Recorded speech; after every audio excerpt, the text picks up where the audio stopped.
Can we get them internet? Okay. Yes. This guest has no internet access today. The copies out there, aren't there? Can you? Oh, there's no. It's just. Can you hear me now? Yeah. Can you hear me?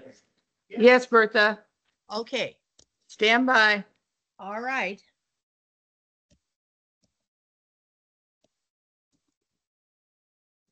Stand by for what? Yeah, it's 101. Yeah, Go ahead. Yeah. Bertha, go ahead. It is 101. Okay. I'd like to call the regular board meeting to order Wednesday, October 23rd at 1:01.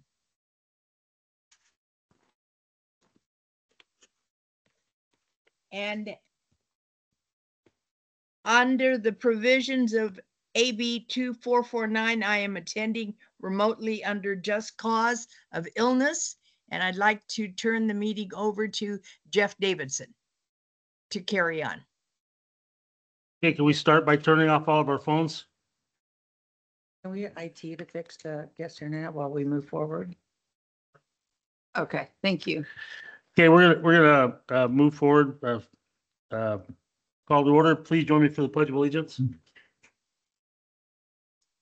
Pledge of allegiance to the flag of the United States of America, to the republic for which it stands, one nation, under God, indivisible, with liberty and justice for all. Please call the roll. Director Cicada, Here. Director Ratterman, Here.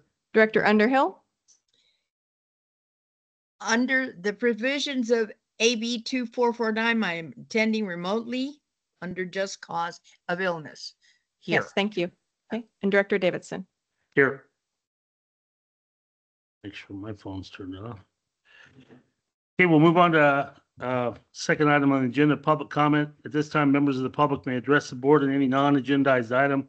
The public is encouraged to work through staff, put items on the agenda for board consideration. No action will be taken on matters not listed on the agenda. Comments are limited to 3 minutes per person. Is there any public comment today?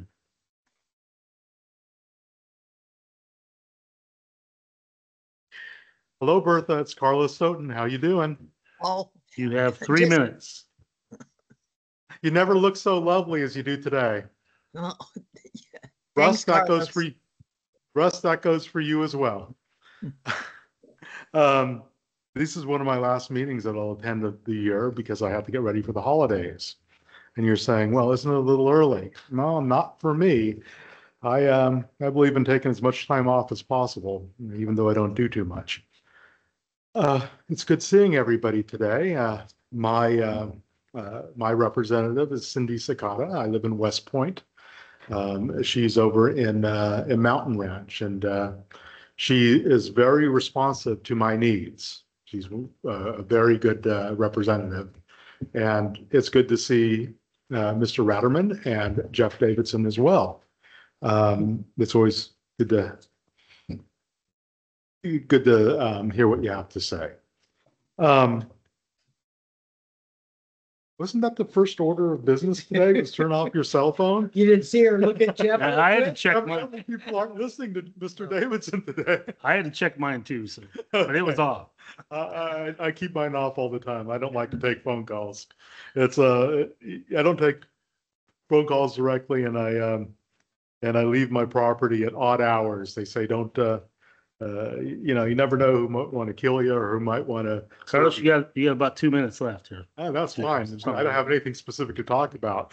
I just want to say hello to you folks. One of the things, but there is something I should probably mention, and that is septics and cesspools, failing septics and cesspools in Calaveras County. Evidently, I came across a situation where there was a property that had an old system, and I was worried about it. I was worried that that could contaminate the water for the community. And after talking to the folks over in environmental management at the county office, I found out that it was pretty much an endemic problem in the county and all rural counties, and that we're not looking at this, and we're tending to ignore it as much as possible.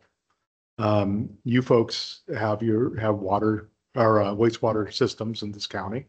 That is your responsibility, and hopefully those some of those can be extended, and hopefully a program can be put in place by either ADCA, Amador Tuolumne Community Action Agency, or the county, Calaveras County, or the Calaveras Water District, or all three of you, in cooperation with, I don't know where we stand on time, in cooperation with EBMUD, the East Bay Municipal Utility District, who I found to be very open and responsive to talking about this. So I hope that my time is up, and have a wonderful meeting. I'll stick around for a few minutes to see you have. Thank you, Carlos. Thank you. Thank you. Okay, is there any other public comment today? But I have one, if I can speak at this point. Francisco de la Cruz, we'll put it on the list. Valley Springs. That was. Two things. I really appreciated yesterday's series of presentations where we met some of the organizations that you all are members of. One of the things that we noted is that the focus is primarily directed at the district. There didn't seem to be a lot of room for any serviced membership. For example, your customers, your ratepayers. We don't know how to hook up with them, and maybe it's just directly through you, but it seemed to be mostly featuring services directly at the district. Anyway, we appreciate knowing what they do for you, but the reason I'm up here is to show you what comes out of our water. These are whole house filters. The entire service goes through here. And they used to be pure white, and they're now, this is a 5-micron filter. This is an activated charcoal filter. And this is water that has settled overnight. But this is what the water is coming into this filter. Okay. I don't know that I should be getting this kind of water. And I'm told I'm at the top of the hill. So how is sediment getting that up there? How do we take care of it? I just wanted you to see what filters do after receipt of water, and whether or not is there something we can do about it to reduce the number of times I have to change filters so I get clean water. Thank you. Okay, is there any other public comment? Pat online, Roy. Oh, this guy was up before Pat Okay. mentioned. Go ahead, sir.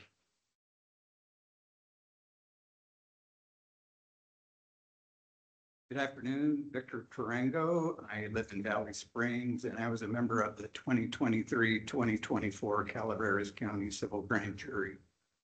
I'm here today as a CCWD customer, and in accordance with my lifetime grand jury oath of confidentiality, my comments will be restricted to information that exists within the public domain.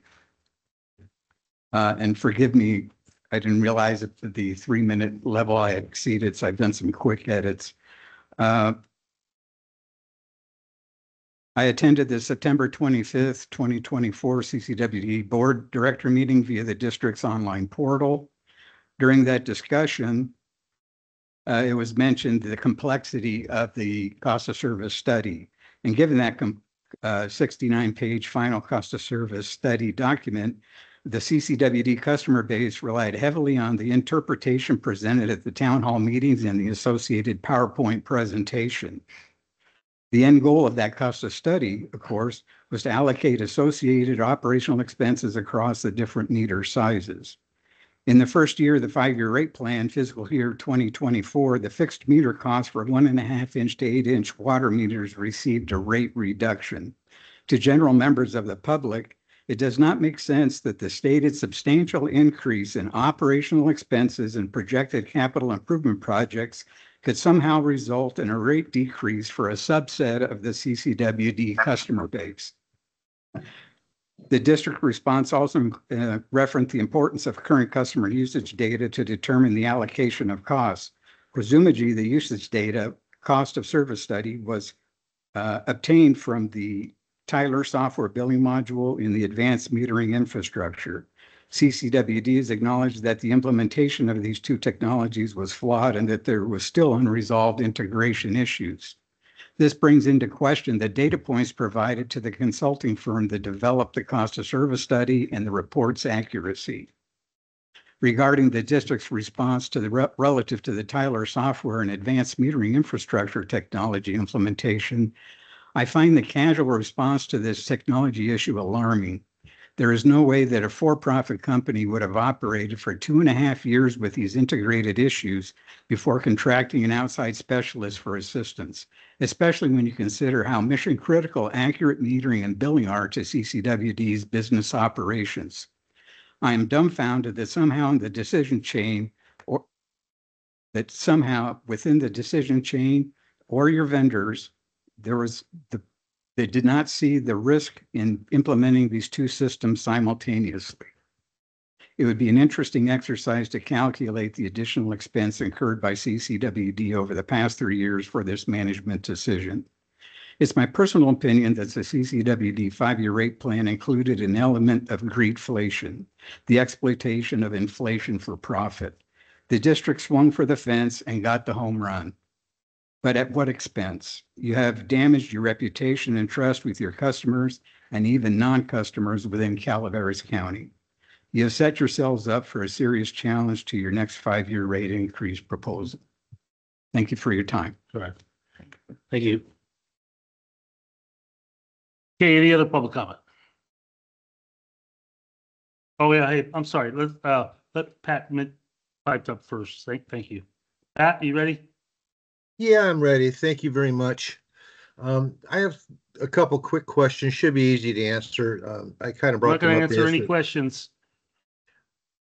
Okay, Go ahead. well, the comment are, I have personal questions that I'd like to find a way to obtain answers to regarding the power supply that is powering the Mueller meters.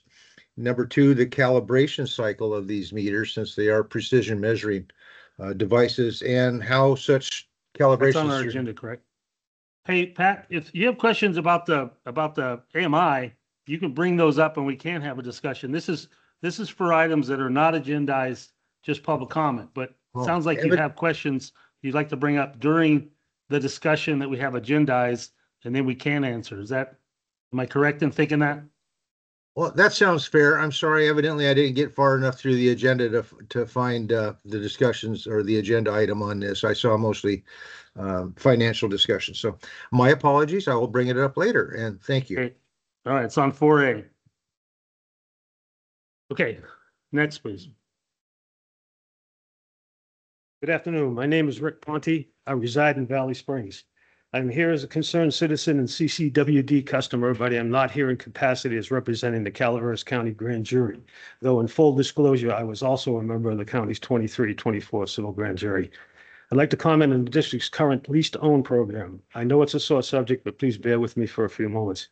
As stated by Mr. Minkler and Chairman Thomas at the recent September 25th board meeting, the Master Equity Lease Agreement with the Enterprise Fleet Management is available online within the CCWD Board of Directors meeting archives. The Master Equity Lease Agreement, also accompanied by a maintenance agreement, was approved by the district's board on May 15th, 2019. If a later version of that exists, I was unable to locate it online, nor was able to view any associated financial schedules as were referenced within that contract. I have thoroughly read the grand jury report, the district's response to that report, and the aforementioned contracts, which are now all in public domain, so I'm able to be at liberty to comment on them. I believe that the district's response continues to misrepresent their current lease program. I don't purport to be an expert, but I have substantial experience with leasing equipment, fleet ownership, and management. I also feel that I can read a contract and comprehend most of what I've read. Nowhere in that lease document do I see any reference to the district owning the vehicles at any time or even a specific process to do so. It is quite the opposite. The first paragraph of that lease states lessor is the sole legal owner of each vehicle. The agreement is a lease only and lessor will have no right, title, or interest in or to the vehicles except for the use of the vehicles as described in this agreement. It further states the agreement shall be treated as a true lease for federal and applicable state income tax purposes, with lessor having all the benefits of ownership of the vehicle. There are also multiple references to words like rent and rental. As a lease or rental, the district can't proclaim to sell any of these vehicles since it doesn't own them and won't own them under the terms of their lease, but granted, could possibly gain some equity. Not until they have a clear title without a lien holder could they legally sell them. Further in the document, with all costs assumed to be addressed in the associated schedules, there are references to mileage, condition, and parameters. Quote, if the mileage on a vehicle at the end of the term is greater than 15,000 miles per year on average, and in the sole judgment of lessor, a vehicle has been subject to damage or any abnormal or excessive wear and tear, the calculations described in the two immediately preceding sentences shall be made without giving effect to the clause. The two preceding sentences in the contract are explaining a terminal rental adjustment that could gain some equity in a vehicle, not ownership, but also could result in further financial obligation to the district for a shortfall based on a formula involving book value, delivered price, depreciation, and Are you close to wrapping up? I'll continue. I won't go as deep. Okay, basically, I would encourage the members of the CCW board to read the lease and its associated schedules, determine the financial obligations of the district through their lease program. I believe there will be a few surprises. I would ask the grand jury to honor your fiduciary responsibilities and arrive at a thorough, legitimate comparison of costs associated with the leasing vehicles as compared to owning them for a reasonable life expectancy of the equipment, and that is greater than a 5-year term. Okay, all right, thank you. Thank you, Rick. Any other public comment here today? Okay, seeing none, we'll move on to the consent agenda. The following items are expected to be routine, non-controversial items will be acted upon by the board at one time without discussion. Any board member may request that an item be removed for later discussion. Item 3A, approval of the minutes for the board meeting of September 25th, 2024. 3B, report on monthly investment transactions for September 2024. 3C, approval of the district's financial management policy. 3D, approval of the board meeting schedule for November and December. Can I have a motion for acceptance? I'll make a motion to accept as presented. Second. We have a motion and a second. We have to pull the board. Please pull the board. Director Cicada, Yes. Director Ratterman, Yes. Director Underhill, Yes. Director Davidson. Yes.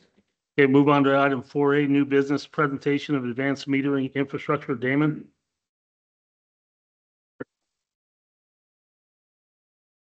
Good afternoon, directors. Hi, Damon.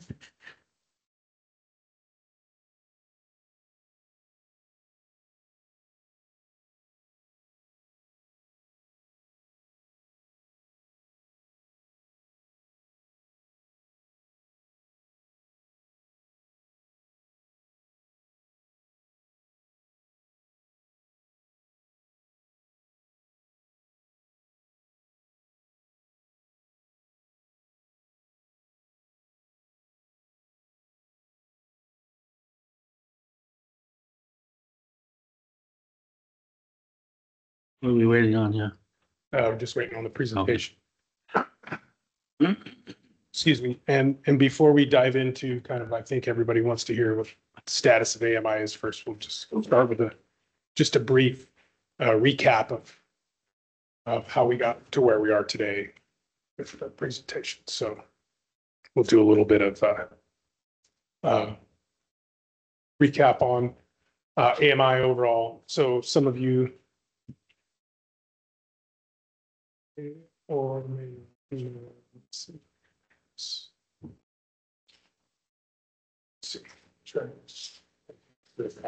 we go. It changed. Oh, there we go. Okay. Awesome. Thank you.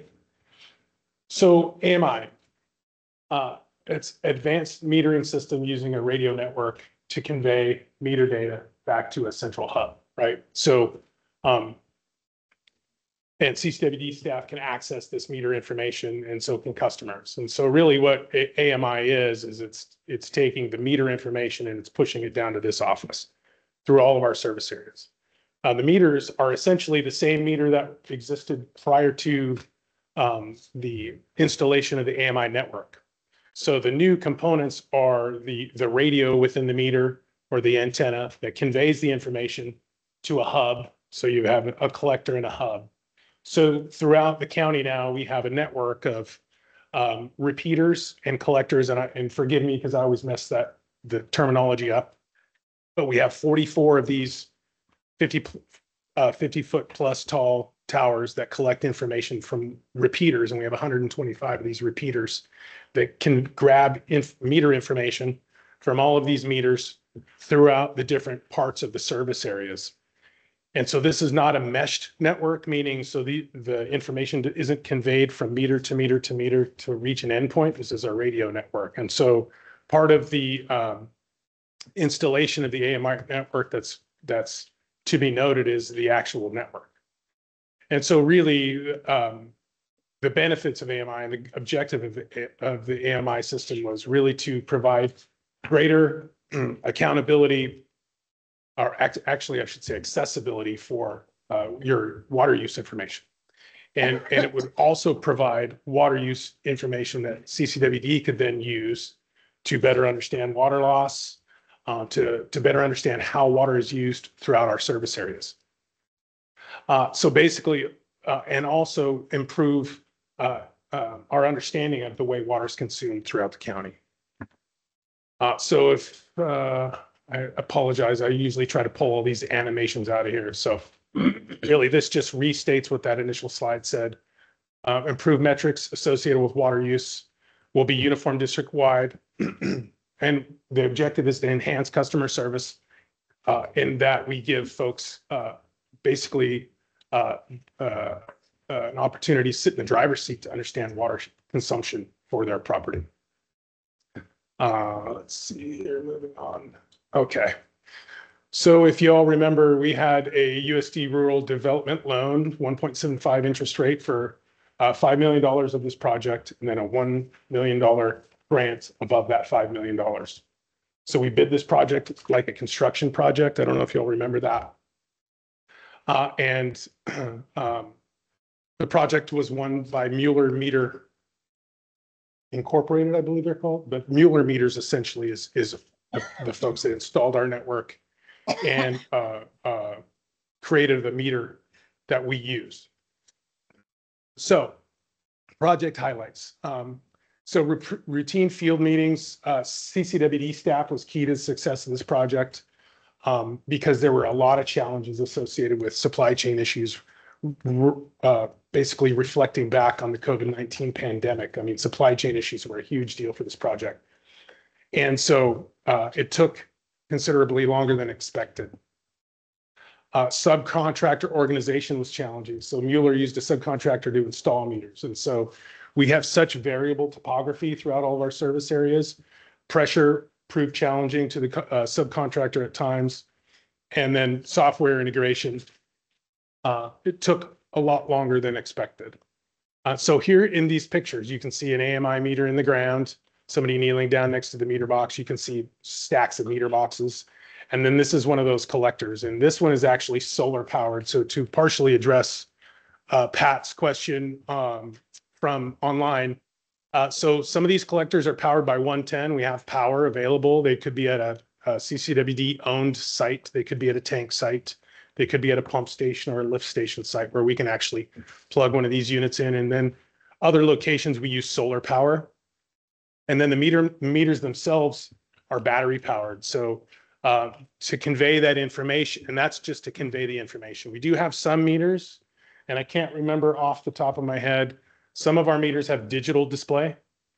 And that's really essentially because supply chain issues made it difficult to grab a hold of meters that actually had good old fashioned readout display or dial read. So we have a lot of the dial read meters as well. So it's when you open up your meter box, for most people, their meter is going to look just like a newer version of their old meter. It's going to be a positive displacement meter. It's going to tally the water that you consume mechanically, and it's going to convey that manually for you to see, and then it's going to beam that information here through the network. So there is a battery in the meters that allows that information to be conveyed. And then for the meters that have digital displays, there's a battery for that. Just kind of to follow up what I just said, these are essentially the same meters. So this picture is kind of telling, the image on the left is an old meter, could have been in the ground for 20 years. CCWD had hundreds of meters that were 20 plus years old that were not reading. And so this meter here on the right is a brand new quote unquote AMI meter that conveys your water use the good old fashioned way. And all those dials on the front of that meter illustrate how that information is conveyed. Damon, let me correct you, or not correct you, but you said that they weren't reading. It's also, I mean, maybe they weren't reading at all, but it's a general assumption that many of them were reading inaccurately, the older meters. Absolutely. And that's when we get to the two types of water loss, that's I forget the term, but there's several types of water loss, but that is not a real water loss. Unaccounted for. Unaccounted Right. for. Yeah. Yeah. So that's right. So some meters were generally, when a meter is in the ground for a long period of time, it tends to under register. So you could have meters that don't register at all. You have meters that under register. And so when you replace a meter with a brand new meter, for the most part, you're going to get a more accurate read. And to Pat's question online is, there's a standard that exists for all meter manufacturers in the country. So if you're going to make a water meter, you have to meet an American Water Works Association standard.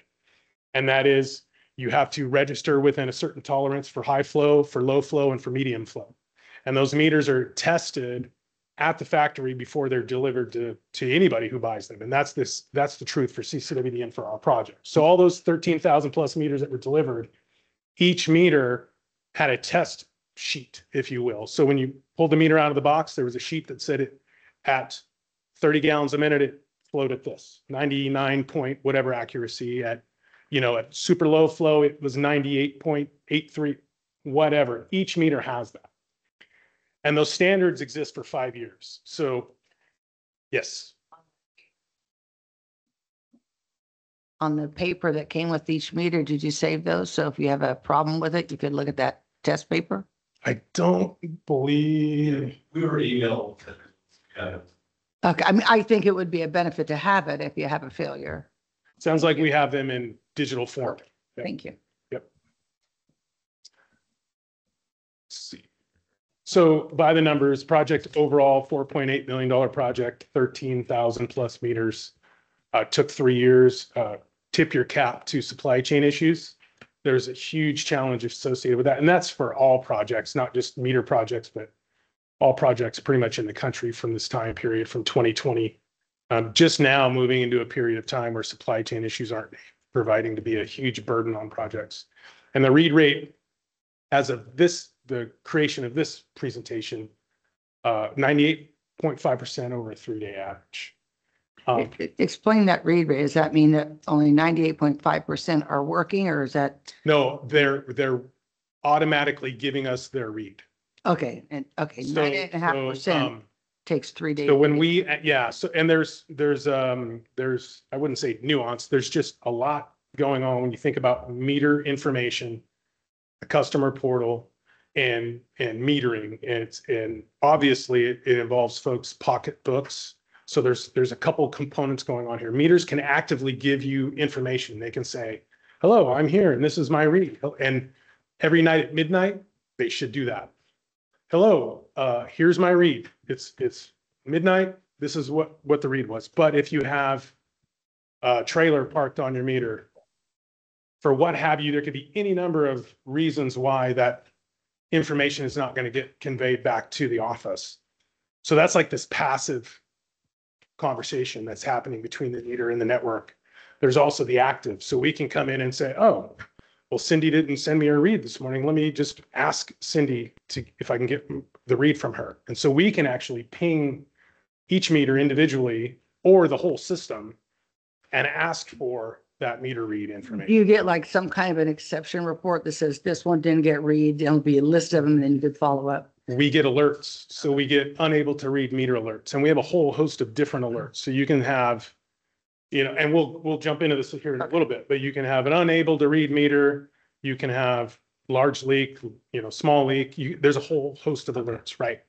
And so for the customer information that is conveyed, the system relies on that passive conveyance of information, right? So I'm going to passively get Francisco's information, and then when he doesn't get it all of a sudden, imagine that, I can actively look at it. I can say, oh, well, Francisco's meter is reading, and this is what his information says. But I can't necessarily, sometimes I can, not always, and meaning I'm meaning the system, can't necessarily go back and repopulate historic data. Sometimes you can, sometimes you can't, but that's part of that passive communication chain, if you will. The active communication chain is when customer service says it's time to bill, I'm going to hit the big red button and say, I want all the meter reads from all of these meters in this system on this day. And you can do that. And that's generally where that read rate, 98.5% over 3 days, is critical, because we want to have all that information over this period of time to bill within a timely time frame. Not to be redundant. A quick question on the percentage above the 98, between the 98% and the 100%, is that information caught up eventually? It's not reported at that particular time, but what happens to it? Well, great question. So it depends on the meter. Some meters, yes, absolutely. Some meters will catch up and repopulate, and they might throw an alert that says unable to communicate. And then the next morning, when somebody drives that trailer off of your meter box lid at midnight the next morning, all that information's back, the alert's cleared, everything's normal. There are times where no, there's an issue. And so those are the alerts that CCWD staff mine, namely Pat, myself, and Kelly Richards, will mine, and we'll look and see what's going on with this meter. And we might reach out directly to Mueller, because there's a network administration center for the network. And we might say, hey guys, this meter is not, giving the information the way it should be. Or, hey, we have a question about this, and they will dive in. Or we'll actually create a work order for our staff to go out and physically take a look. Did somebody disconnect the antenna? Is there an issue? What's going on here? Let's take a look. So all of the above could be happening. So the goal is 100%, and we can get there if there's no trucks parked on our meter and we follow up with our work orders. Right. Okay. Yeah. The goal is to get there. And that kind of ties into this slide a little bit. So the district is looking at ways to deploy this $1 million in grant funds to bolster the AMI system and to bolster water supply, our understanding of how water flows in general. So within the Mueller system, there's a DMA tab. So we can, and I don't know what the acronym stands for, but what it essentially means is I could take a master meter for a part of the distribution system, and I could create a geofence around the 400 meters that are served by that master meter. And I can refine our understanding of use and water loss based off the water that flows through that master meter and the water that's consumed from those 400 to 500 meters on the other side. Mueller will automatically give us that information. One thing we don't have are these master meters. So within operations and engineering, we're looking at ways to, can we deploy master meters? Can we deploy meters on pressure reducing or pressure sustaining valves throughout our systems, of which we have 100 plus on Edits Pass alone, to get a better understanding of water use, to help refine all of this information that we're using in the AMI portal and that customers could potentially use. So that's kind of the next step for some of that funding from USDA, is to look at how to deploy almost like an intelligent consumption versus production system. And so what did I do? Oh, okay, good. So just to give you guys an idea of what the network looks like, these are meters through our service areas. Overview of Calaveras County, just to take a look, just to give you an understanding. This is like a kind of a geospatial software. So all the meters are out there. Folks are using water. The information is being conveyed back to the district through this Centrix, it's called, this system. And here's what our collection network looks like. So these are the 125 repeaters 44 collectors throughout the county to grab all hold of all that information. And so we can zoom in and look at these, and we receive alerts from the network too. So not only the meters, but the network. The network could say, hey, there's a power fail over here. Or for some reason, my GPS coordinates are gone and I need to get those back. And so one of our 4 electricians will review those work orders or those alerts, and we'll determine whether or not we can make work orders or should make a work order for that. And we'll shoot out a work order and we'll have folks go take a look. So this is kind of one of the pages that is really helpful within Centrix that we use currently. And so it's got your top 10 monthly consumers on the left, and you can take a look at that. But really on the right is kind of this current device communication status. And so you can see, hasn't communicated in more than 14 days, or, 11 to 13, 8 to 10, 4 to 7, or everything's healthy. So the numbers as of 11 o'clock this morning, just so you all know.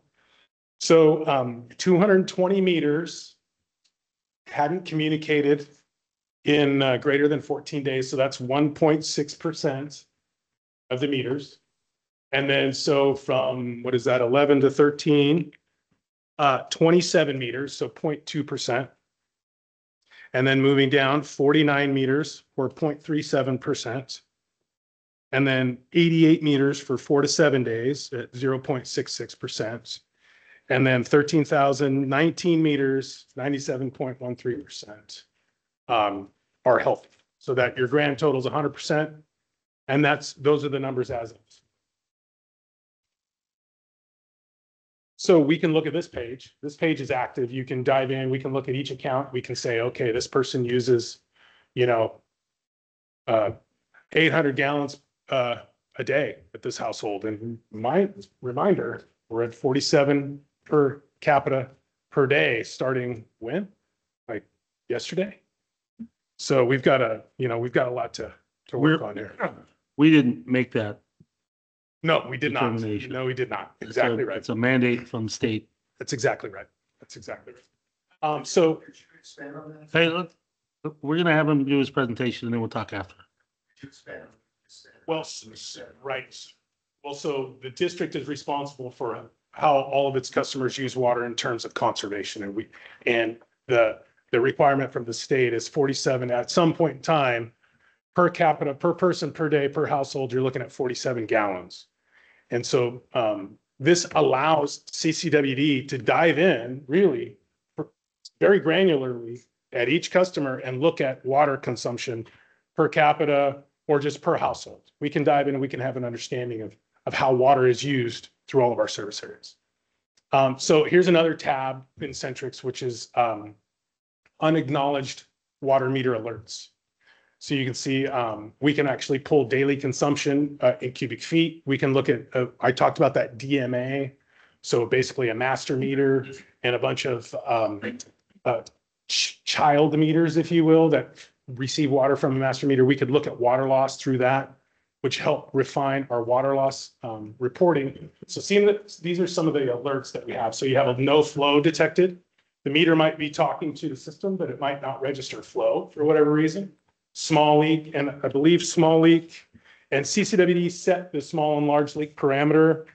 So small leak is 1.7 gallons per day. And we look at that over a period of 3 weeks. So it's essentially 0.01 cubic foot over per hour over 3 weeks. So we put a brand new meter in the ground today and there was a leak for some reason. We're not going to get an alert for 3 weeks. Just something I'd kind of like to see us get to is sticking to one measure of either gallons per day or cubic feet per Got day. it. I think it'd be better if we're going to measure everything and bill everybody in cubic feet, we need to talk about cubic feet all the time and then educate them on it's 7.47 gallon. And Yes. I'd just like to see us get to that. I think we need to be, because so many people respond about things talking about, I'm only using 100 gallons a day, and that's not how our meters, it's not how our bills are billed. Right. I'd like to see us get to a common measure. And I think it's a great idea to at least have a few slides in a presentation that illustrate what cubic feet is, what 100 cubic feet looks like in terms of gallons. I've got a picture of it. Yeah, yeah, on my okay, phone. Yeah. okay, yep, understood. So, and then large leak, okay, set myself up here. So we'll 15 cubic feet per hour, which is essentially 112 gallons an hour. And that's for 30 hours. So all of these alerts, and there are a couple more that we just don't have alerts. So you can have a reverse flow alert. And any number of these alerts, we can actually we can take a look at each account essentially. What's a reverse flow? So a reverse flow would be like a backflow. So back siphonage. So if for some reason So there's a customer long side- water line up a hill. were to draw, right, exactly, and there were to be a leak in the district's, the system were to lose pressure or reduce pressure, pull all that water back into our system. Your meter will alert us. Most all reverse flow alerts so far, knock on wood, that we have found, there's been a couple where we've actually had to go and address because they've actually been a back siphonage. But most all of them are a pulse, so it's like a micro flux of the meter. Because the service line is shared between 2 meters. So we have one service off the main, feeds 2 meters.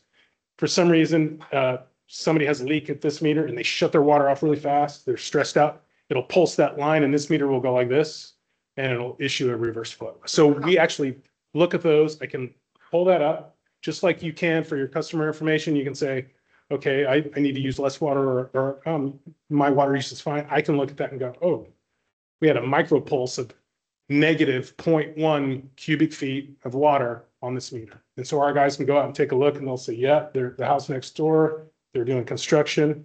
This was just the meter pulsing. For all of these alerts, we can go in and we can tie those to our work order system. So, and that can happen automatically. So we can push out an API through our work order system and we can say, whatever this parameter is, we want you to issue a work order to this crew based on the information relative to that meter set.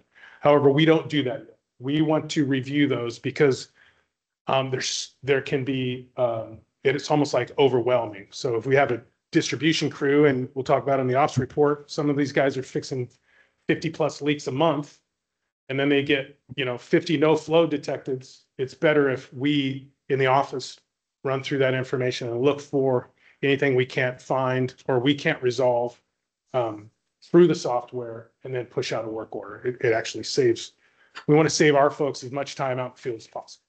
But we have that capability. And so this is a customer account. So you can essentially look at water use year over year. You can do month over month. You can look at if we have gaps in data, you can look and try to understand why. You can review alerts, and you can trend this over time.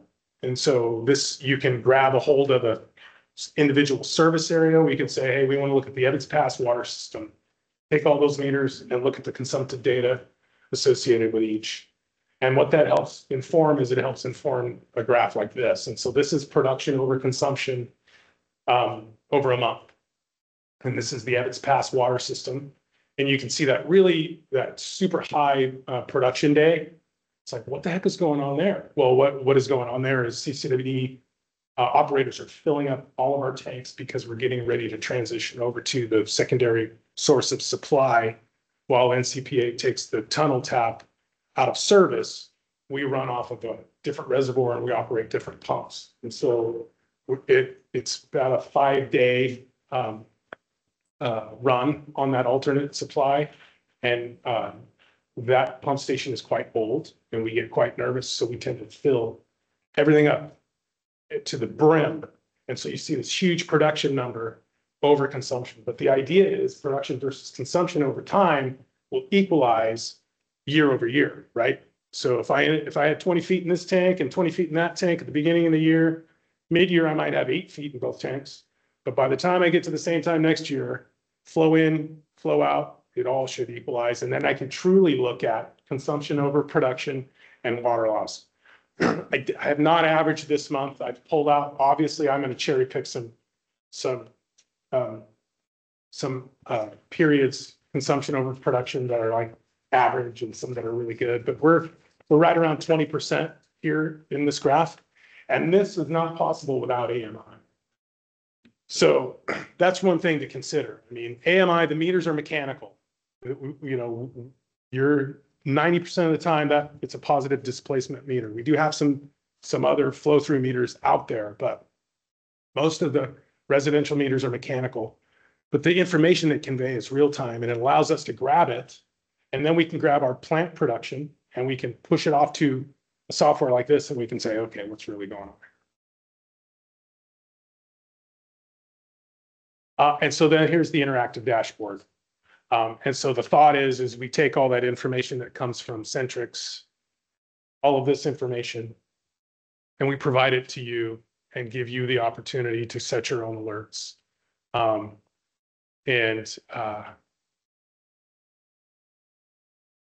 And this is all the facts associated with AMI.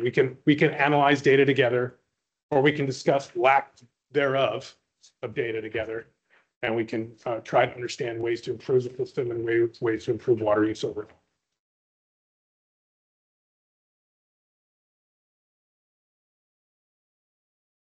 So yeah, you can set real-time water usage data, you can set alerts for billing, and excess usage, and you can receive text messages. And I know some folks take advantage of that, and it provides a benefit. Damon, how long have the meters been in working now? I mean, since we've been using them, how long? Well, so the interesting thing about the project is when the meter goes in, essentially, well, I want to say, is it this time last year that we really Been a year? accepted the project? Yeah, So about a year now. about a year. Yeah, so yeah, because it was kind of, yeah, this system's ready to go. We're going to move on to this. Trying to get back to that.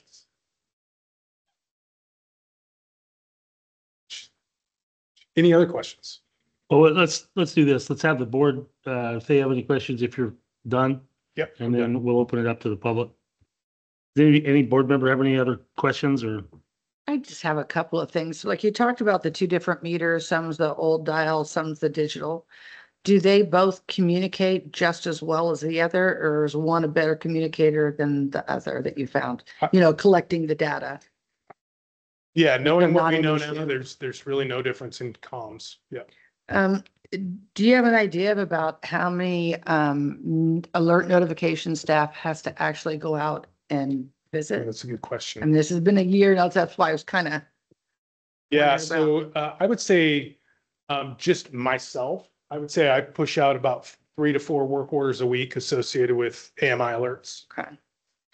And then, you know, with going to this automatic meter read, we don't have meter readers per se, and they've been reallocated. So when they're reallocated, did that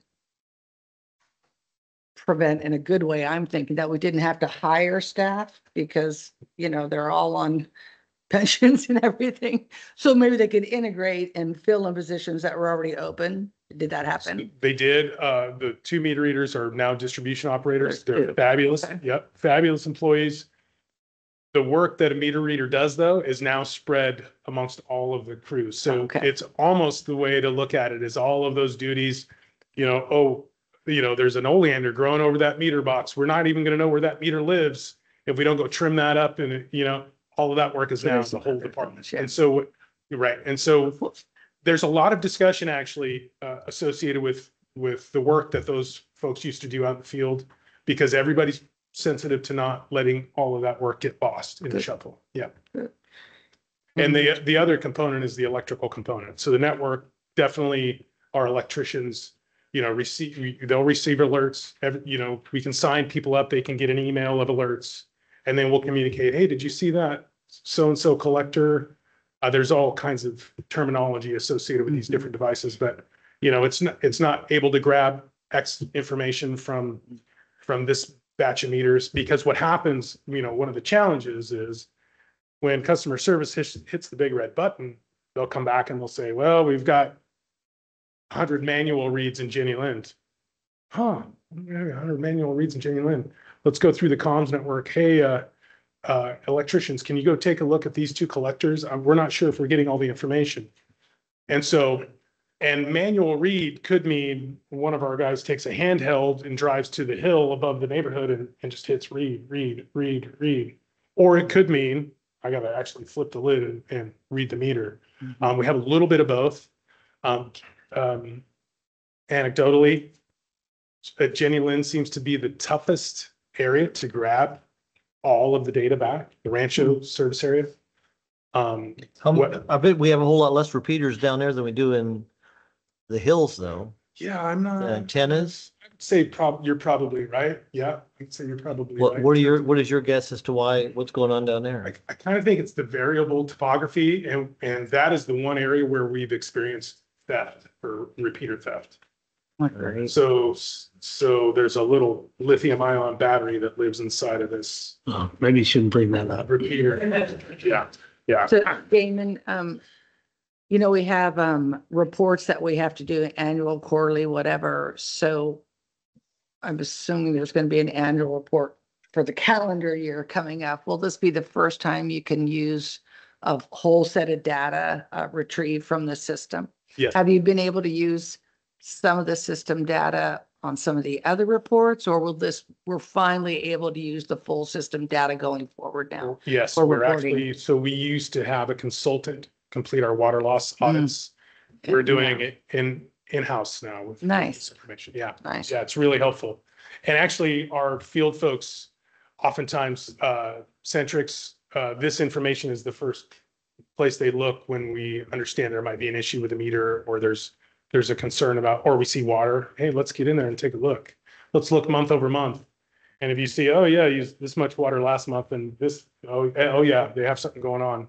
And then we know immediately customer issue, CCWD issue, and how to address it.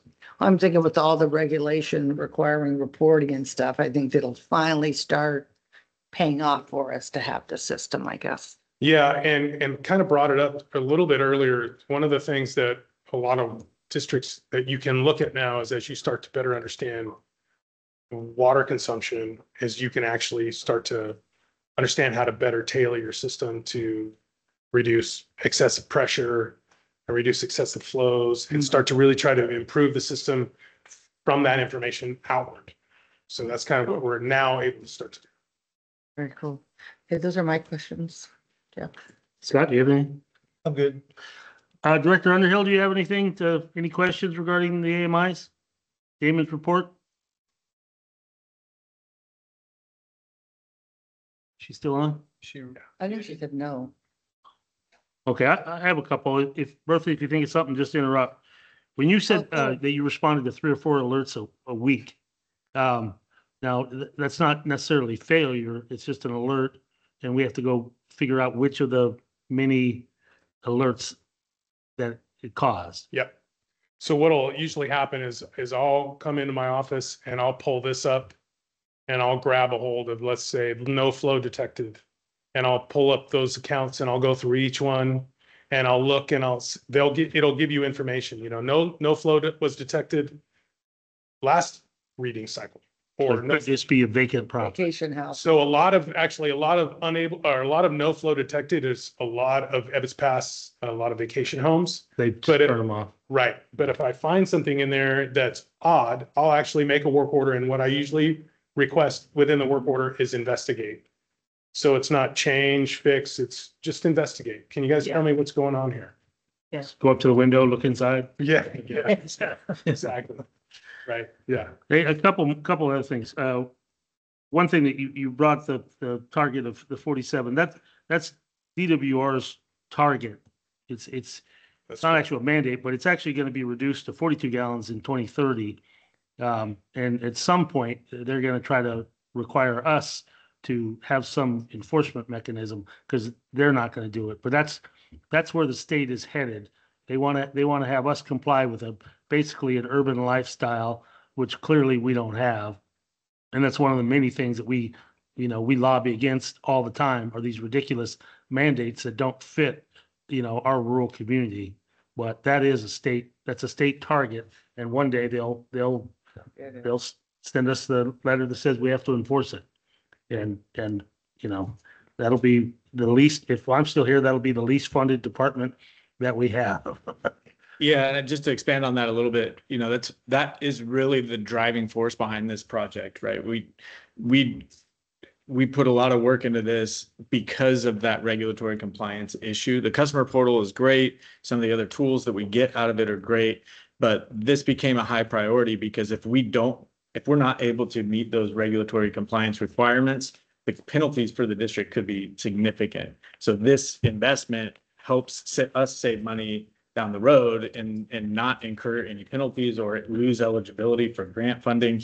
You know, we have to take that, whether we like it or not, we have to take those regulatory requirements seriously and demonstrate to the state that we're making investments to meet them.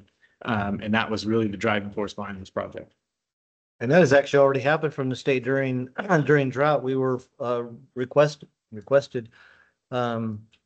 We were more than requested. We were demanded to do conservation. It's 20% statewide.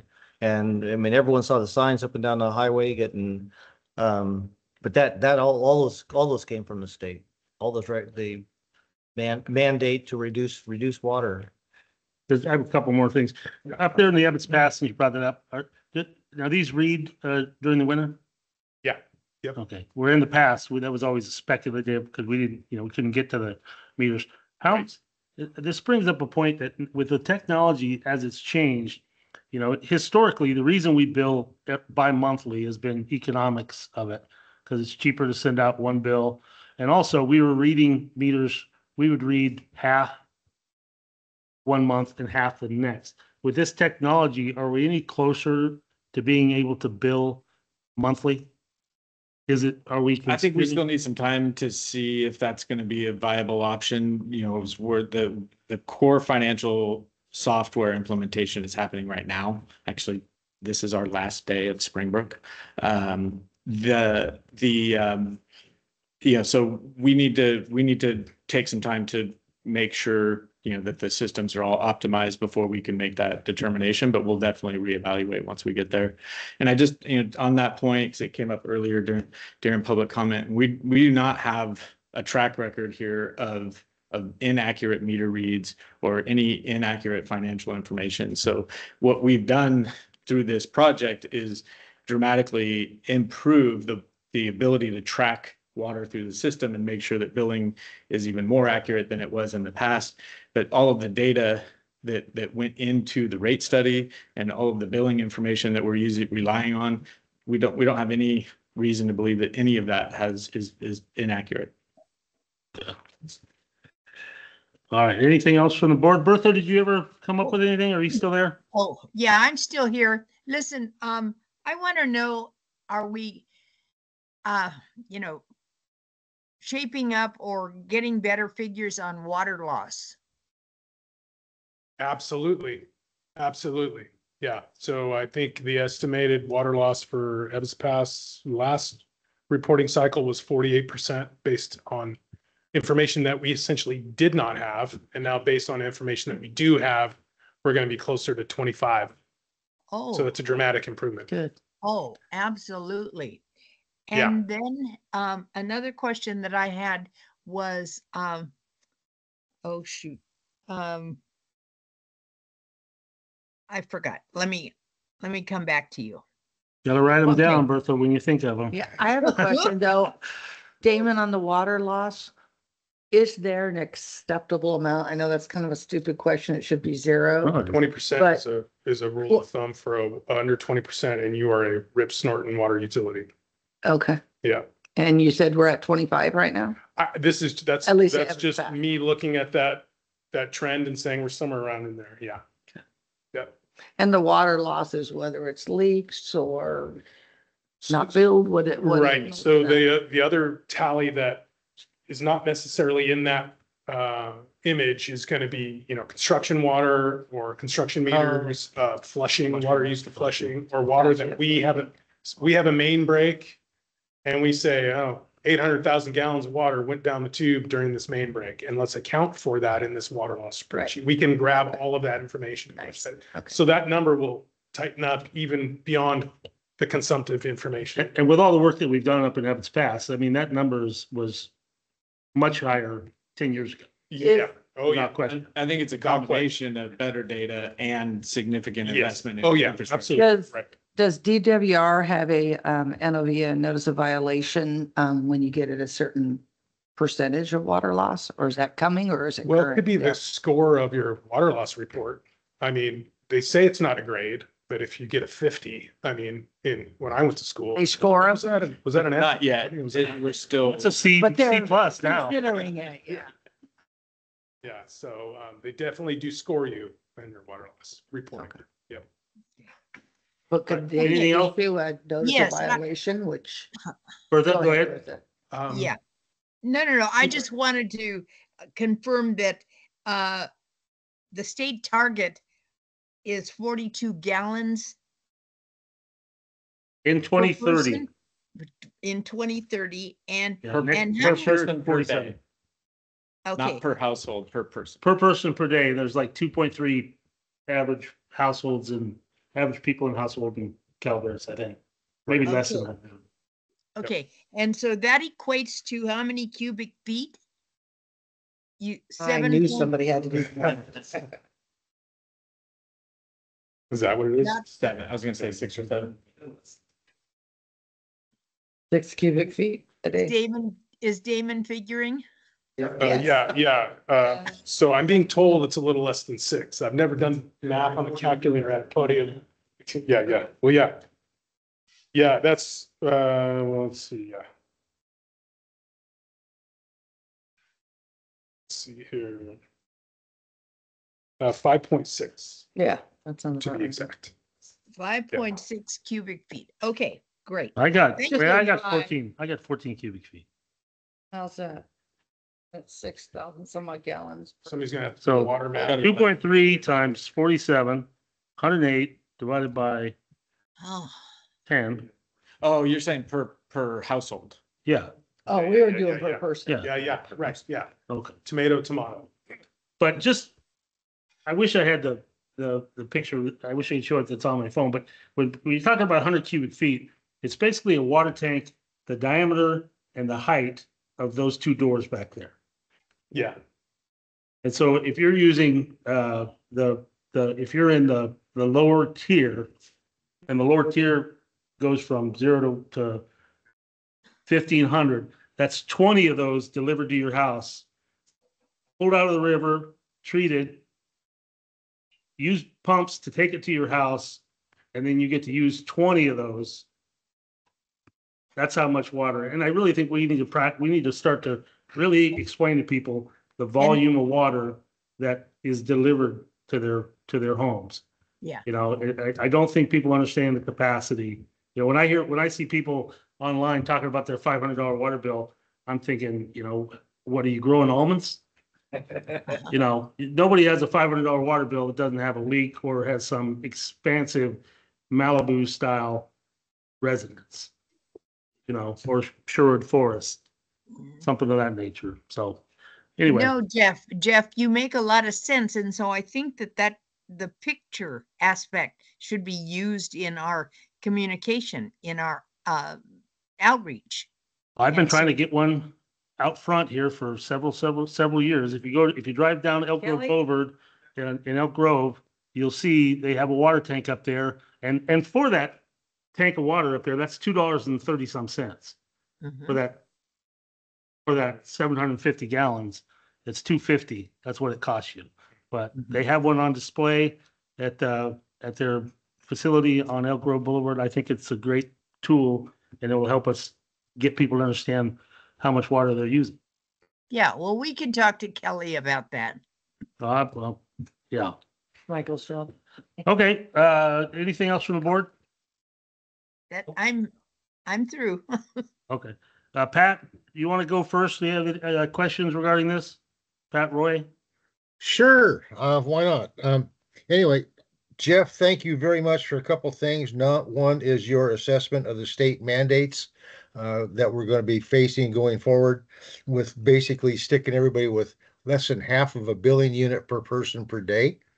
That's what it boils down to. And especially thank you for bringing up the standards used for qualifying types of measure. The conversions from gallons to cubic feet to billion units can be quite confusing, and if you miss a step, you can make tremendous blunders in measurement. Anyway, so thank you very much. For Damon, I've got a few questions, and basically most of them are for my own education. You mentioned that the meters have a flow rate measurement characteristics. Basically, it amounts to a hysteresis between various rates of flow. So there's going to be some inaccuracy, which is to be expected. How I'm going to hit you with all these questions in one shot, but so how or is that factored into the billing structure? Next, you mentioned that they contain batteries, so we'll presume lithium because they have the best recharge characteristics. What is their anticipated life cycle? It can't be finite because they have a self-degradation factor built in. Yeah, so there's a 10-year warranty on the battery.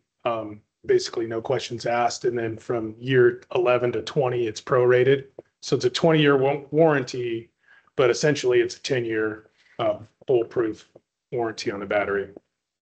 And then the Hysteris. Oh, go ahead. Sorry. That's pretty good because my experience with lithium batteries puts them at a maximum performance life cycle of between 3 and 4 years. So that's at 10 years. That's pretty exceptional. But go ahead. Yeah, great. Yeah, I'm just trying to understand so when the hysteresis loop you're talking about, because the inaccuracy of the meter is basically printed on the sheet when we receive it, and it's usually within the 98 to 99%. So the district doesn't, from what I understand, incorporate any offset in terms of meter accuracy for the meter. It's just if it's one, it's one, rather than 99.62 or whatever. Okay, well, nothing. It's recognized that nothing is 100%. So it can't be. Yeah. What about recalibration cycles? You mentioned 5 years came up, and so at some point in time, are we looking at meter replacements or recalibrations? Well, so that's a great question. So right now, we really ask customers that if they have a concern about their meters calibration, that they do a bucket test. We don't have staff. We don't have a meter shop at CCWD. So one of the challenges that is looming from here to year 5 and beyond is what do we do when it comes to calibration analysis after year 5, between year 5 and 15, if we don't currently have a meter shop? Because there is a standard rule of thumb for water purveyors that you're going to pull a percentage of your meters off that are over X year old, and you're going to analyze a percentage for accuracy, and you're going to adjust and implement work efforts as a result of what you find. And we don't have a meter shop, and so that involves staff. And so that's one of the things that within the next few years we need to resolve here at CCWD, for sure. Okay, so that's great.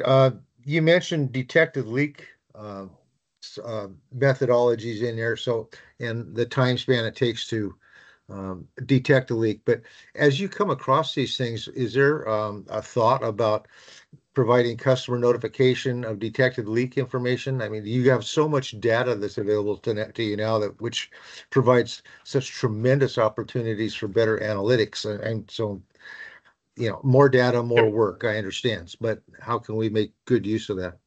Yeah, well, absolutely. So obviously, if there's water that's damaging somebody's property and it's risen to a level that it's going to cause harm, folks are going to be notified. Absolutely. And so when we have an opportunity to see those and respond, and that's one of the benefits that AMI has provided us with, is a lot of the time, we wouldn't necessarily have known there was an issue before the fact or while it was happening. And this gives us an opportunity to actually, but also each individual ratepayer. That's right. Can sign up and set the alert, and they can be alerted themselves. Exactly right. Yep.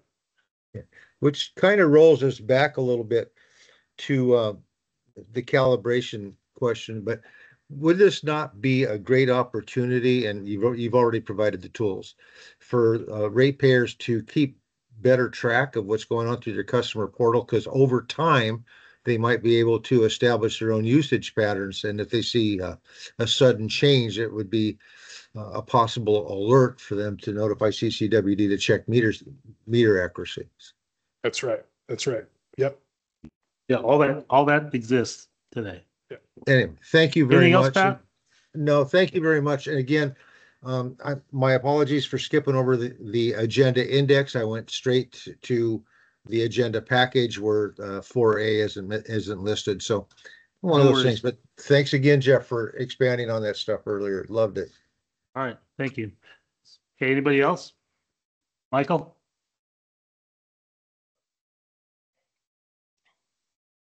I'm in charge, not you, Carlos. Thank you. Thanks again, Damon. Very, very informative presentation.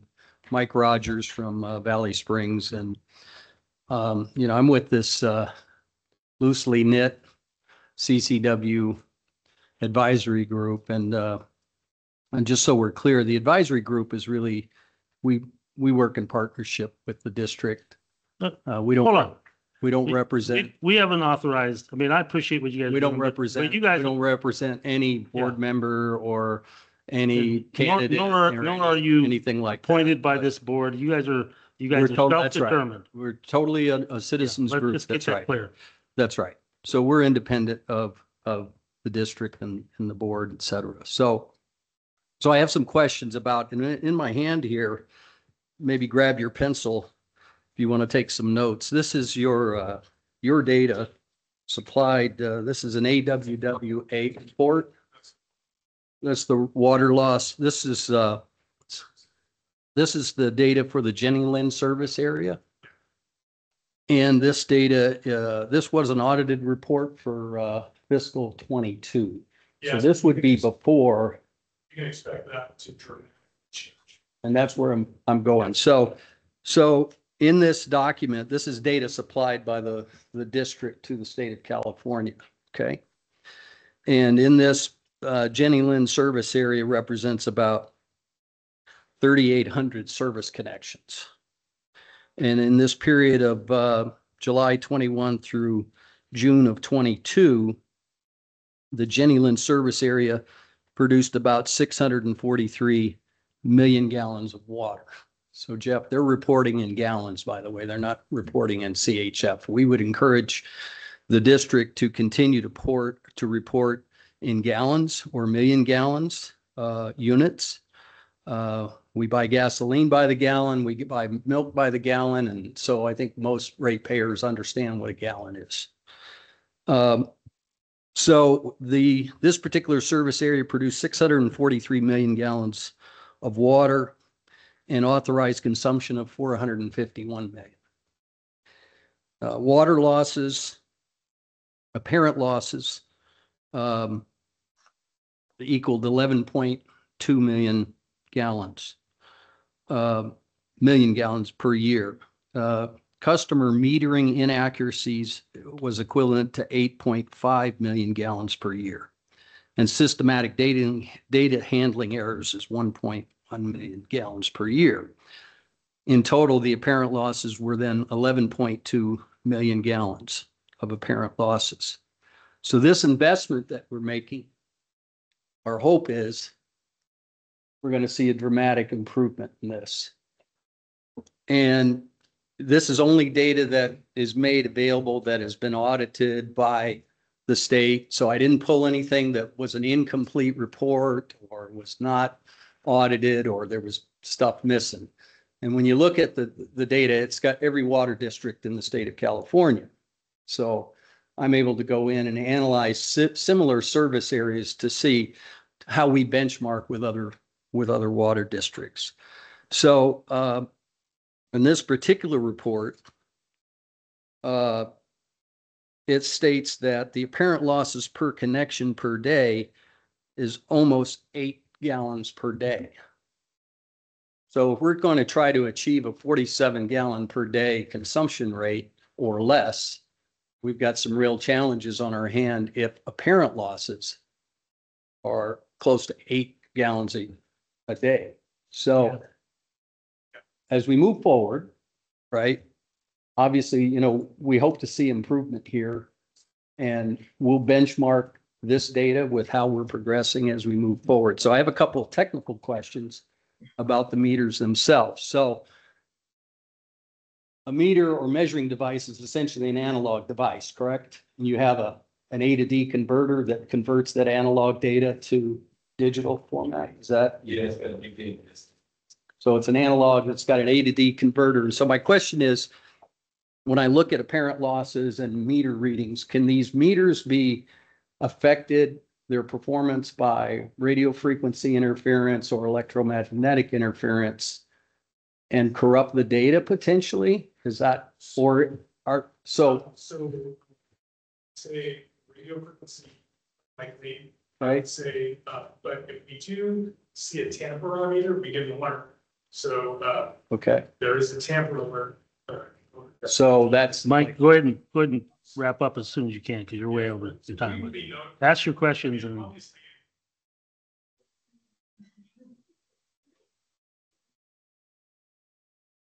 so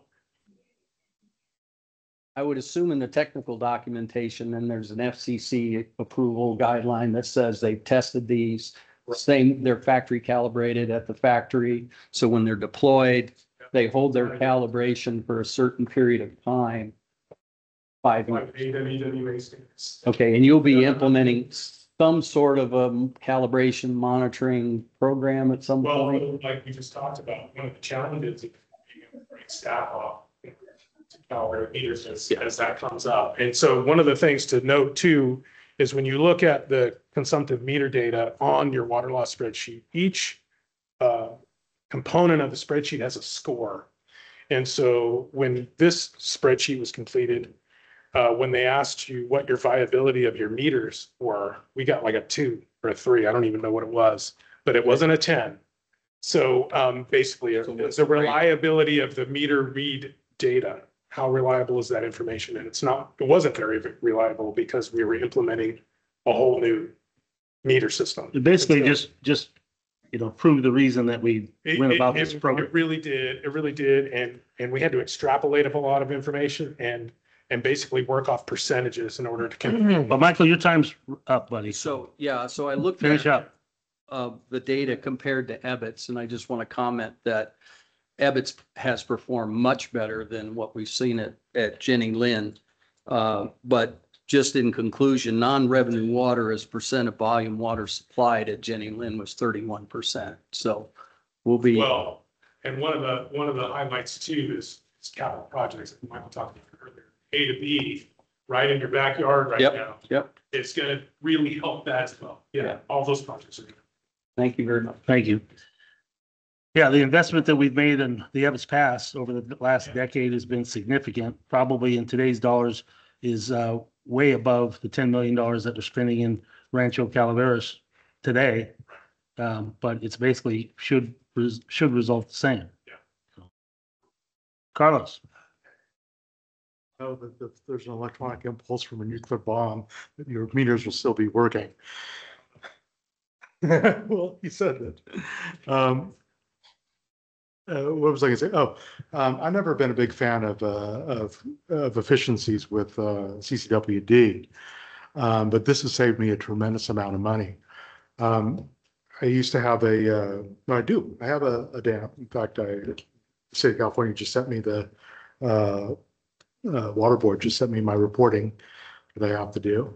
And this dam, the efficiency that you achieved here was you enclosed a pipe on Winton Road, and that used to fill my dam year round. I have the water rights on that, by the way. Here we go. What this has allowed me to do is, because my meter is in an awkward position, I have to drive several miles to actually get to it.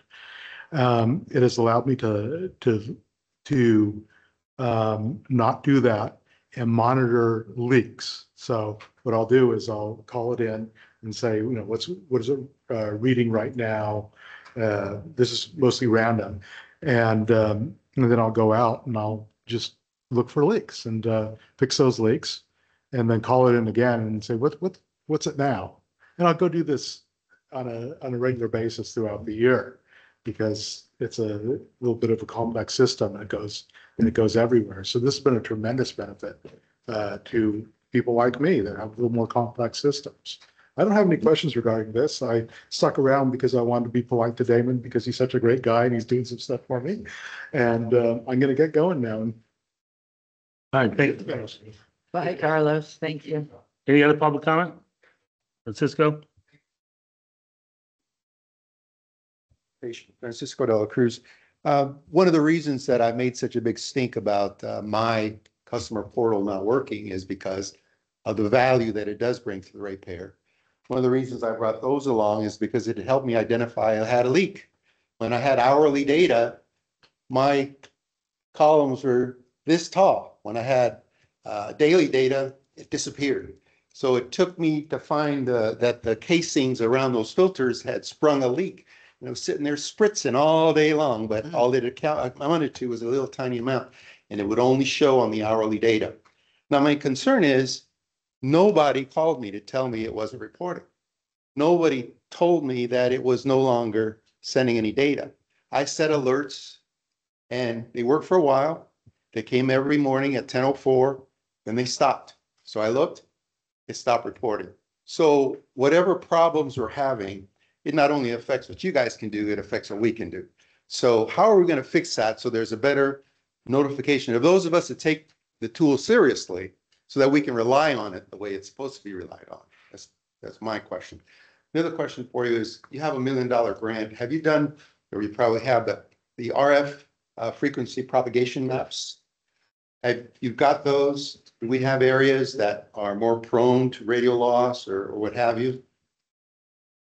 So it's interesting. We have a really robust radio network, but it's a great question. It's something we can definitely look at. It's why is my meter in particular going in and out? I know for a fact that cellular at my house, I can go from one window to another and I lose it. So I don't know if it's the location. There's a lot of iron in the water there. I don't know if that's affecting radio frequencies, et cetera. But when I worked with CERT, we did radio propagation and certain frequencies. They're just no good. And I don't know what this set of frequencies is, but it's not an allowable thing to have a customer continually have to call you and say, hey, my meter's not reporting again. Could you come fix it? Would you agree? Yes. Thanks. However, even the new meters now are measuring at 100th of a cubic foot. Yeah, I can't remember what what's the. Before Yeah. it was before it was a tenth, or it might be a thousandth. But I mean, you should have been able to detect that by walking down to the end of your street, opening your box, and you should have been able to detect that leak. I mean, that's what I tell everybody to do if they can't. You know, what's the percentage of people that are actually connected to the 40% are? I think in the customer portal, I think it's even higher than that. It's like Kelly on this. Well, I'm glad to hear that because I didn't think it'd be that high. But I mean, the old standard was if everything's turned off, walk outside, look at your meter, and now it actually will be spinning. Where the old meters, you may not be able to tell. It would be one of those things where you look at it tonight, get back up in the morning, and if it changed a couple digits, then that's all it was measuring. But the newer ones, you can see a minute measurement. Some metering installations failed or had problems because of all the low flow appliances that we're all mandated to use. And you flush the toilet and it's a half a liter and the meter says, that's nothing. You know, so there were some of those issues as well. I mean, if you look at what Mueller puts out in terms of how to get better with the data that we provide, you would see some of those things, and I'm sure that you've seen them, because I just sent some things that I recently became aware of that, you know, you guys have been aware of since the 90s. So. Okay, thank you. Mr. Castro. Mike Castro, Valley Springs. I was, just wanted more information on your repeater theft. You have how many are installed and how many thefts have you had? Are they being damaged or are they actually being taken? So we've had a few damaged, but those are, traffic accidents. Somebody runs over one. We put it back on. Not like just shooting them off. No, they're flat gone. So, Okay. so either the pole and the apparatus or just the apparatus, which is about, it's about this big and it's about this high and it sits on a little platform, has an antenna sticking up. I think we've lost 11 of them in the Rancho area. And they're about $1,200 a pop. Okay, that was my next question. Yeah. What's the cost? So there's no, yeah. It's about $1,200. On our daily water limit usage, I probably should have figured out that we had something like that, but I really didn't. Who is collecting that data as far as how many people are in our households? Does it factor also on the, whether you have a 1/4 acre or 10-acre parcel, or is there any other factors that are involved with that? Because I can't imagine that somebody with a regular house is being charged or given the same limitations that somebody that has 2 acres that they're having to. Somebody with a condo with no yard is the same exact as someone with a 5 acres That's in the why I'm rural asking. area. So Exactly there's the same. no, there's One no size fits all. variance. That's what we got right One size now. fits all. Okay. That's the urban. And who's collecting that data to know that you have 6 kids or one person in the house? They don't go to that. Like, Yeah. they want it to be a standard. They want it to be an average. Well, somebody said that's per person, per It is, house. but it's averaged across, so it's not the responsibility of the households to meet this. This is a regulatory requirement for the district to meet, and it's averaged across the households. Where they're not looking at how many people live in each house. I know when I lived in San Jose, I had to submit something periodically that said I had this many people living in my household. I had 3 school-age kids and 2 adults. That's why I said. I used to have The government is here to help. the water district there, so that's why I'm asking these questions. They may seem stupid. No, it's not a stupid question at all. In fact, it's a question we get a lot. Scary. It's because when you hear per person per capita per day, most people assume that means it's going to be a requirement on them or on their household. Do we know how But it's many not. It's the per district's person per requirement capita and it's this area averaged. is? Where'd you get that Qualify as- I just historic, if you go through historic demographics, we're probably a little less than the 2.3 that we We used to be. are, yeah. Yeah, So it's basically running at about 2 per household. I would say probably a little over 2, but again, I don't want to see it on next door that we have created some mandate to go to 47. That's not us. You guys know better than Don't that. be afraid of Yeah. that. Yeah. And also though that it's not that the household is responsible for complying. That too, that we can still, even at post 2030, we will, I'm sure, still I have just don't think we households. figure out how it's calculated. Let me finish. We will still have households. Consume X number of gallons of water Okay, every day. let me finish my point here. That we will still have households that exceed that threshold. But again, the compliance standard for us is averaged across the district per Average across connection. the water district. Okay. It's just another mandate that they gave us absolutely no tools to enforce. Okay. Okay, thank you. Just for a clarification, I've always heard you say non-agendized items, people have 3 minutes to talk. I've never heard anybody say they're limited to 3 minutes on agendized items. Oh, well, Oh, that's the case. It's public Like I comment. said, I'm just bringing it up because that's the first time I've seen you cut somebody off that's trying to cover something that was an agendized item. That's the first time you've seen me run a meeting. I'm just bringing it up because you were flat on the beginning, you flat stated that. You've seen, Everybody has exceeded the 3 minutes and you are as well right now, so. All right. you were here last year, you saw me do it several times. Okay, anything else? All right, terrific report, terrific program. Thank you all staff that are participating in this. It is a staff-wide effort and I'm very proud of this product that we have put out there for everybody. Okay, so we'll move on to reports. 5A, report on September 2024 Operations Department. You're back, Damon. You got more? The highlights. Yes. I do have some snaps of the operational dashboards, gives everybody an opportunity to understand kind of what we can look at through out the field. And so not to confuse everybody, but to just kind of help animators. So that centric software we're talking about, AMI, can speak to this work order software, and the work order software can cover a whole host of things.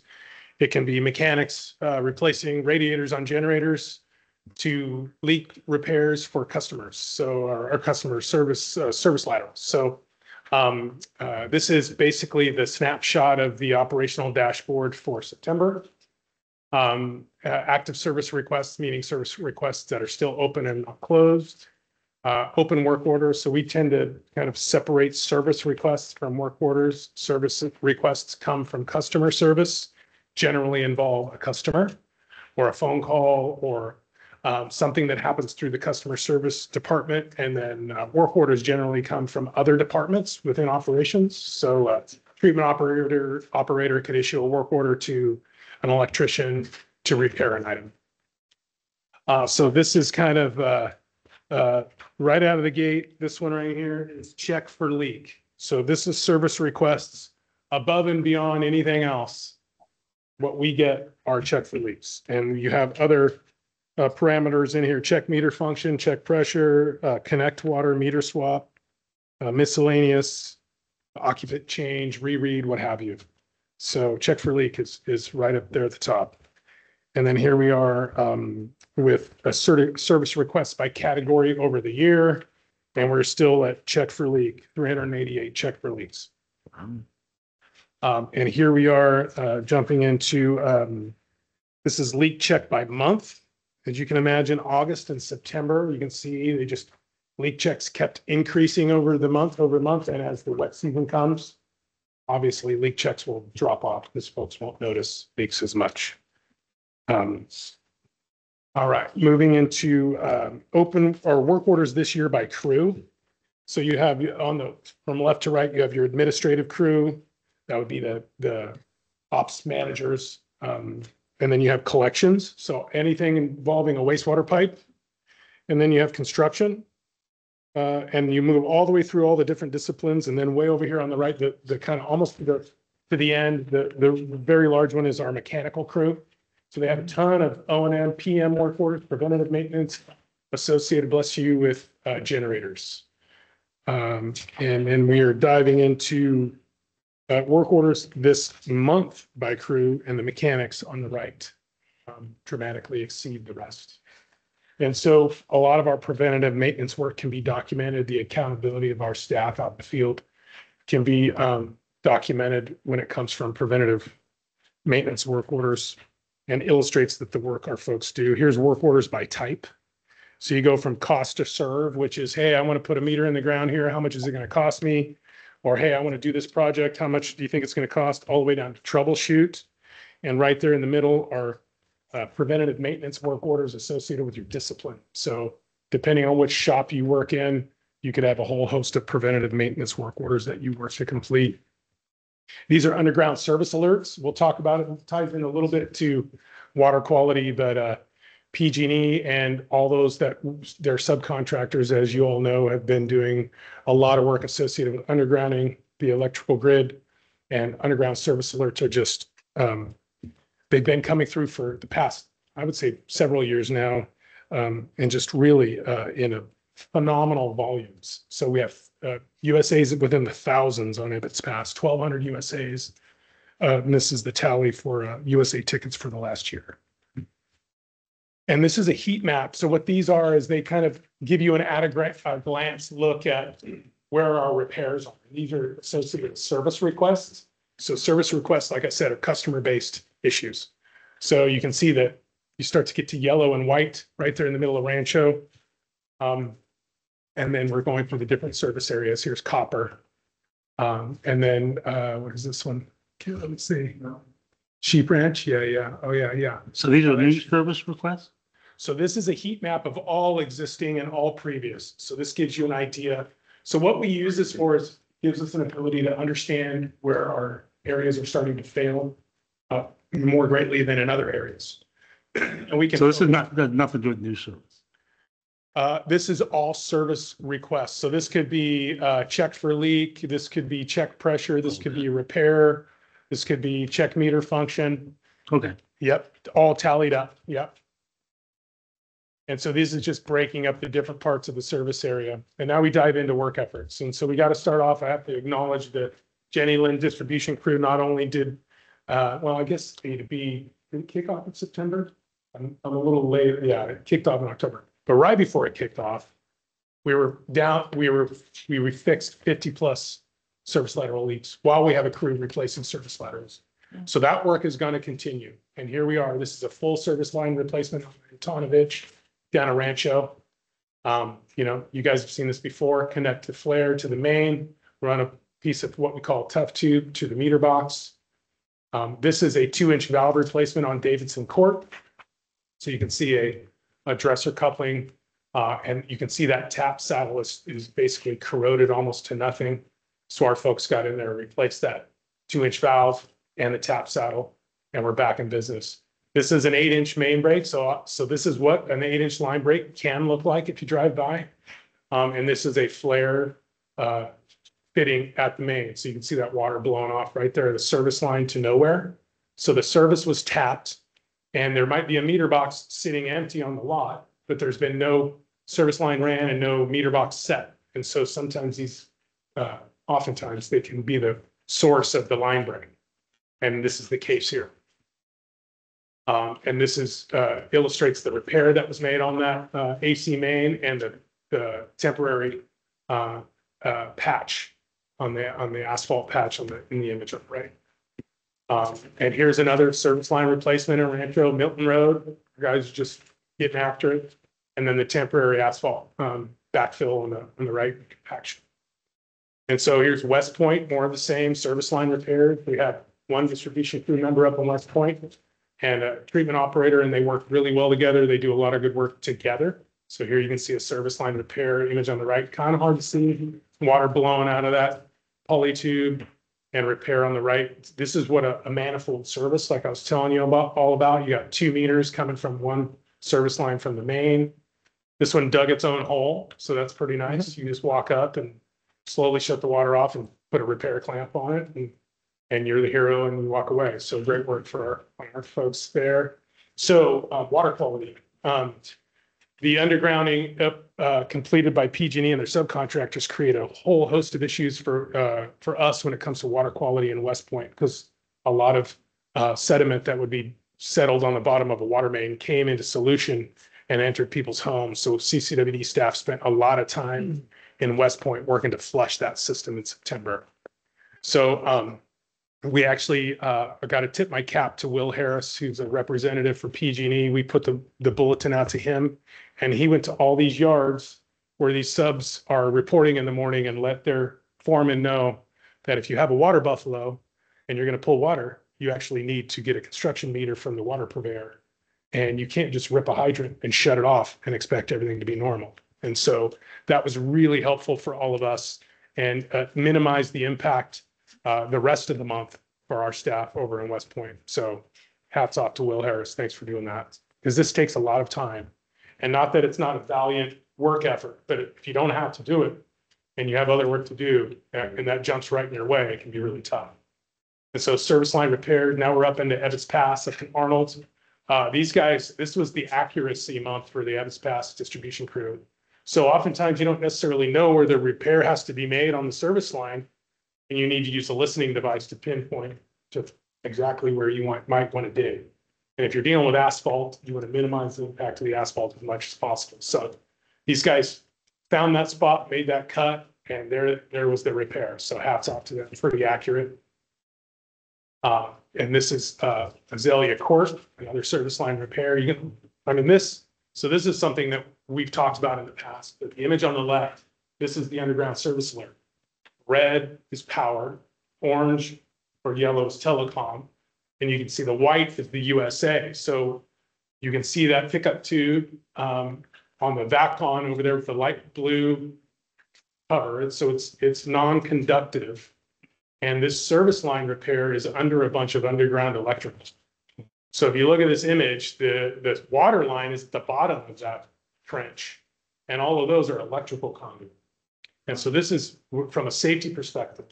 We've gone round and round with PG&E, both in Poker Flat and the Copper Cove area, service areas up to Big Trees Village, to talk about this issue. We have common trench with water and electricity, and most people feel like water and electricity don't mix. So, and our guys are in that crew, and so when they have to go out there and make a repair, it's really, you know, it's kind of like you're on heightened alert, you know. Damon, when you bring that up to say PG&E, do they just say, well, move your water line? Yes, That's what I thought. exactly. Right. And so we actually, they, you know, to their credit, they met us out in Copperopolis and we looked at multiple sites. And they wanted to look for a way to, because we want them to implement a project to relocate their electrical. We're going through and we're replacing all of our service laterals. And so their statement was there won't be any projects of that nature in Calaveras County anytime soon. But we do recommend you guys relocate your service lines. Well, thank you for that. That's really helpful. It's good that they're undergrounding some of their electricity though. That's a Right, that positive is good. thing. That is. So there you go. There's the backfill on the right with the temporary asphalt covering the hole. O&M always, or maintenance always has to happen in any crew. So you can see the vac on the flex tube has got a rip in it. So that has to be repaired before you can go out and fix another water leak. And if you're sucking up sewer out of a lift station, you really want that thing to be. Yeah. And you don't want to be the guy who takes the truck out to do that and doesn't realize that there's a hole in that either. You don't want to be that guy. And so then setting grade on G5 lids or valve cover lids, and then small amount of asphalt compacting around the lid. It's always critically important to know where your valves are, and if they get buried from a paving project, it makes it really tough when you have to shut down. Kind of hard to see in the image on the right, but we're basically putting up boards as a backstop around meter boxes so that folks have things to tie to when they want to do some landscaping around their meter set, and their meter doesn't just sit out and float out in the air. Damon, could you go back to that one on the left? Yeah. Is that a preventative maintenance job? It is. So it can fall under a couple categories. It could fall under a county project where we give the county grade rings. Mhm. And if they're going to go grind out and repave a section of road, we'll give them those and they'll raise those lids. But it can also be something that we do on our own, where we're going to chip around that and put a grade ring and then put in some. No, good to see it. And I learned that from being at the JPIA, our insurance carrier, one of our largest liability claim that we've ever had here at CCWD involves someone hitting one of our raised manhole covers. That's very interesting. In Arnold, I mean, yeah, and I think in Arnold. Very interesting. Okay. And it was determined to be our responsibility for having it level when they were doing snow removal. Got it. Well, I'm going to let you guys know. Hey, good on you. Good preventive maintenance. Yeah, absolutely. Here's more of the same. So that's what a fire hydrant meter looks like in the image on the right. So you've got the meter and you've got the isolation valve. And oftentimes the contractor will operate that valve and they'll put their own lock on it. And then we'll read that meter every month and then they'll pay for the consumption on that meter. And the image on the left, putting a locking apparatus on a discharge valve on a tank. So, you know, folks love to go up to the tank valves and open them, right? So we want to make sure that doesn't happen. Here's a 4-inch main repair in Sheep Ranch. There are, 4-inch AC water mains in Sheep Ranch. And this one is a cross-country line that our folks repaired after hours. This is some of our mechanics handiwork, fabricating a whole lid on a wastewater lift station up in Arnold. This is lift station 2. So did great work. Keep that lift station alive and keep folks from falling in it. That's really important. So with safety issues, are you taking photographs and writing this one up? I've submitted, you'll be happy to know, Okay, I've submitted multiple safety award applications. Good. So This is perfect. and the mechanics they're running away with the baton when it comes to Okay. JPIA submissions. Yeah, Oh, they're doing awesome. great. All right. I'll look for them. Yeah, yes, please do. So this is right outside here. This is the stormwater retention basin. Our construction crew went in and cleaned up that basin, and they also installed the discharge piping for the retention basin, which can regulate the output from the basin. And so we are happy to report that I don't anticipate any additional work to happen in that stormwater retention basin here in the near future, or perhaps ever. Do we have to sign a annual contract for maintenance? I do not believe so. I am being asked to do that for my clients. They have to hire somebody. So I'm thinking of just getting trained to be the guy that goes out and inspects those. Very interesting. They want you to sign an annual service contract for the maintenance of these systems. Wow. So don't bring that up. Yeah, no. No, not at all. In August, you'll recall, we replaced the Dorrington pressure reducing valve and station. And so we completed the last cleanup of the site. And that's the image on the left, kind of at the top of the screen is the pressure reducing valve vault in the ground, everything cleaned, G5 lids to grade in the base rock, and then getting rid of the rest of the final bit of trash in the trailer in the image on the right. And this is the installation of the gas line. Oh, I forgot an E there, word line. Right out here at the maintenance shop. So that generator, we're just waiting for the regulator from PG&E, and we will have that natural gas generator hooked up and installed and ready to go. This is the rental property off of Silver Rapids Road, pouring some concrete sidewalks and completing some incidental work. And finally, you know, hats off to the CAL FIRE crew. They do a lot of work for CCWD. Here they are prepping white pines for cleanup from our construction crew that's been out the past weekend. Nice. Why is white pine so low right now? I believe that's just the natural inflow into it. Yeah. And we're actually added, we increased the outflow just a little bit so we could get rid of more of the tules. Gotcha. Okay. All right. Any questions on this? Bertha, do you have any questions for Damon? Thank you, Damon. Oh, yes, I do. Yes, I do. And I do want to refer to the retention pond, and I remember how much Russ had, he gave us input on the retention pond issue before we moved into the headquarters. So acknowledge Director Thomas for that. I have a couple of questions on, you completed the survey on the lead connections. We did. Yes. Okay, and I just wanted to know if you learned anything or you had any findings, or is it just something that we finished? Yes. So 13,000 plus service connections. We surveyed 1,056. We actually physically put our eyes on those.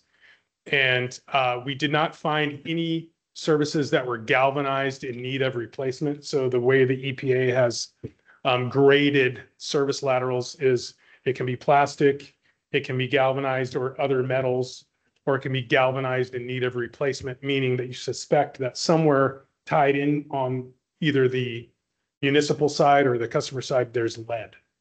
And so we did not find that anywhere in the system. We did find some galvanized on the customer side. However, on the CCWD side, our services were all polyethylene. So there's no presence of lead on that side. So there's no concern that there's galvanized in need of replacement. So we submitted that on October 15th. The deadline was the 16th. There is a letter on the website describing the lead service line inventory requirement.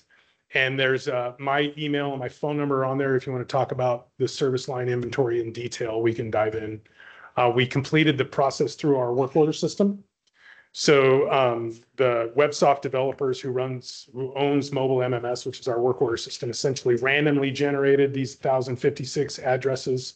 And we shot out work orders for one of our crews, and they physically went out. And when they were allowed to access private property, they took a look at the service line at the meter box and at the home. Visual inspections, we did not dig trenches or ditches on people's property. What the EPA chooses to do with the information, from what I understand, the most recent information is eliminate all lead service lines within 10 years is what has been said. I'm not sure what it means for water purveyors at this point. Okay, but just the fact that you completed it and had good results, and I'm pleased with that. Yep, absolutely. Okay, you had a comment on the disinfection byproduct reduction in the Ebbets Pass service area. And you're working now to request the state to lift the order. What does that mean? So if you recall, in 2020, CCWD received a notice of violation for disinfection byproducts, Right, which right. is organics reacting with chlorine. We had one sample site above the contaminant level, which is measured in parts per billion. Since that hit, if you will, we haven't had an exceedance. And we've been working with a consultant, and we developed a plan, a long-term plan that included flushing and reoperation of the water treatment plant. So rather than batch treat water, meaning run at a high flow rate, fill everything up and shut the plant off, we slowly run the plant. So we run it at basically try to meet demand so the plant never shuts off, which allows us to minimize water age, and we continue to unidirectionally flush. So we're working to convey that information to the state and requesting that they lift this order now.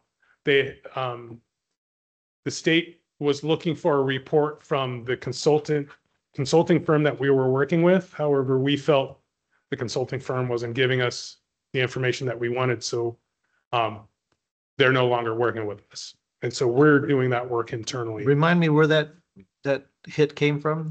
That was Miko Drive. Okay. Yeah. Okay. Yeah. And so I can report that all those sample sites are within compliance. And Wasn't that as a result of a tank problem? Animals had got in our, No, that was, it's more complicated than that, which is why we were doing a root cause analysis. Right. To try to figure out how to refresh the water younger. Yeah. That's, I bet you my parents' cabin is on that line. Yeah. Just They're run it 30 seconds. Blackfoot Circle. Close. Yeah. Yeah. Run it for 30 seconds. They're good to go. I will tell you though, not to be flippant, but when it comes to the presence of manganese and minerals in the water supply, Kevin and I have actually been talking to some regulatory bodies about funding to look for ways to minimize the presence of manganese. I mean, we use powerful oxidants, but manganese, even when it disassociates, goes into solution, it finds itself out in the system. And that is a challenge for us. And some of the treatment technologies that we're looking at will also benefit disinfection byproducts long term. Okay, Anything else, Bertha? yes, the slurry line progress. Anything on that? Well, we have 2 customers on the slurry line. And we read the meters monthly, and we work closely with Utica and all involved to make sure that everybody understands what water is being used and when it's being used. Okay. And then my last one is a question. You had a meeting with SPI to discuss timber harvest. Was that significant or anything to report on that? Yeah, absolutely. So SPI has a timber harvest plan for their property above White Pines. It is going to come somewhat close to White Pines. And they met with CCWD, and we talked about the presence of water lines, cross-country water lines within their project area. And we requested that they not track their equipment directly perpendicular to our lines, and that they notify us when they are going to run extra heavy equipment in their projects, just so that we can be available should we experience any issues with their timber harvest plan. Okay. That's All right, it. thank you, Bertha. Thanks. Any other directors have any comments or questions for Damon? Good job, Damon. Thank you. Thank you. Any public? Okay, great. Thank you, We have Damon. one. Go ahead, Mike.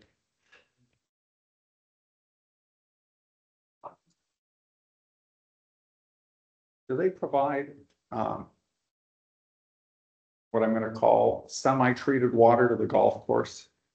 Right. I'm just wondering because I get different times of year, really strong odor of almost sewage water when I'm going through the community. I'm just curious how that water is provided and how it's regulated to make sure it's not a health hazard. Yeah, it is treated to a very high level, and it's disinfected with UV light, and then it's stored in a reservoir we call our Lock Antenna Reservoir, which is off of Hogan Dam Road. And then Lock Antenna Golf Course uses that for. But that's not what causes the odor. No. What causes the odor, one part of the 2,000 geese that poop in the That doesn't ponds. surprise me. But it's the turnover, the lake turns over if they, because they're currently using a mixture of recycled water, which is treated to a tertiary standard, which is drinking water quality standard. That's what happened. That's when it leaves us. But when it's stored in those ponds, if they don't recirculate those ponds, I understand they have plans to. The new golf course operator is fantastic, doing a great job. But it used to be like unbearable, but it was just the turnover, those pumps. It was the recycled Hogan water. And it comes out of the bottom of that. It's all the decay from the tules and all that other stuff. That's what you're smelling. I mean, Are they using raw water right now? so I believe that they had water running there recently. But then they had it completely turned off because they just did some tule removal the other day. It would not surprise me because we could be very close to being empty at La Cantena this Okay. time of year. Our objective is. Well, the creek on, Hole number 7, it's called Pond 7. That's where our water comes in, and they do mix, traditionally, they've mixed raw water with it, and that causes the problem. The county put in an order that they have an aerator on that pond, and we got letters, we get copied us, and it's, that owner's a county issue and it's not there. They're not, the county has required them to do that, and they haven't done it on that pond. There's a new operator. As I say, sometimes it's real. No. More so when the real heated time of the summer and not. Well, you can understand why. Okay, thank you. It's clean water that's discharged into those ponds, and the state has just recently allowed potable reuse for the first time ever. We're not doing it yet, but treated wastewater there is now a pathway to provide treated wastewater as drinking water in California. Our first test area is going to be Hillville. In San Diego, they call it toilet to tap. Yes. All right, anything further? Coming soon. Okay, we'll move on to 5B, General Manager's report. Thank you very much, and thank you, Damon. That was a solid hour of Damon. Great job. Appreciate all the information. As mentioned earlier, we had I think a really good external relations committee yesterday. We heard from Mountain Counties Water Resource Association. We heard from CSDA. We talked about CPPA, appreciate the work Kelly G has done both in legal affairs and external relations. I think he's really improved the quality and the content of those committees. Damon really already touched on A to B. That's a big focus for us right now, getting that thing really rolling, and really appreciate the late night extra effort the operations staff did. And we had a line break, related to that last week. The guys were out there late and did a great job fixing it up. CPPA meeting last week, and for those that don't know, CPPA is the Calaveras Public Power Authority, where we get discounted power that's generated by the Bureau of Reclamation Central Valley Project, including New Maloney's. There is hopefully positive news that, not positive. There will be, rates will be going back up. We anticipated that, but they're not going back up to where they were previously. So we'll have more rate information coming up in the hopefully by the next quarterly meeting. But we had a really good discussion there, thanks to Damon and all of his work he's done around the Clean Fleets rule, just getting CCWD in a position to have to implement Clean Fleets, but also trying to do it in a way that is comprehensive for Calaveras County public agencies, because we're all going to have to comply with it. And so we're doing a lot of outreach right now to other public agencies, and CPPA is a good way to do that. So that's where the largest, the public agencies with the largest amount of electrical load are all actively involved in CPPA, but also through COG. Melissa Raggio was there because she's done some work to improve charging station infrastructure in Calaveras County. So working with our local agency partners on how we can tackle that in the most cost-effective way possible, but also really targeting how we can bring in funds so that it doesn't have a significant financial impact on us. It's been a little while since we've had we had canceled that last board meeting, but a few weeks ago, UMRA met, and the party, the East Bay Muds party barbecue was great and appreciated and well attended, and some good discussions happening out there. We had 2 days on the North Fork project for annual FERC inspections. The typical 5-year, what we call the Part 12 dam safety inspections that FERC conducts of all of its FERC regulated projects. New regulations passed last year. They're calling comprehensive dam safety assessments now. And this is still fallout from Oroville. They required more stringent spillway assessments after Oroville, and this overhaul of the Part 12 regulations came as a result of that as well. So the inspections were more in depth, more detailed than what we've experienced in the past. The good news is, even after picking it apart, we spent a whole day out at McKay's, and we spent a whole day at Spicer, walking up and down the groins of the dams and out on the reservoir, inspecting the upstream side, and a rim inspection to look for anything at the lake level that could cause an impact on the dam. After all that, really positive feedback from the independent consultant and from the FERC staff that were there. One comment was just how Norfolk project was really the last big one built in California, and so it's in much better shape than many of the projects that they inspect elsewhere. And NCPA is doing a good job of maintaining that relationship with FERC, which is really important. And we'll continue they have a emergency action plan, functional exercise coming up, and then we'll also do what's called the PFMA workshops, the potential failure mode assessment workshops. Those will be coming up, where you take all the information that you learned from the dam safety inspections, and then you try to break it. Try to think of the craziest scenarios, weather or any type of security issues, anything that you can think of that cause the dam to fail, gets analyzed and reviewed and evaluated through those workshops. So we'll be participating in that later this year as well. And just on the FERC side, a lot of work happening on our end as well, just to prepare, in addition to monitoring license compliance for the existing license. The work that we have to do to relicense both of our hydropower projects is really going to ramp up later this year, but especially 2025, where we start doing a lot of outreach to all of the different stakeholders that will be involved in the relicensing process, and do the work that we need to do to prepare what's called the preliminary application document and the notice of intent to relicense. And that work really ramps up significantly in the coming months, and especially in calendar year 25.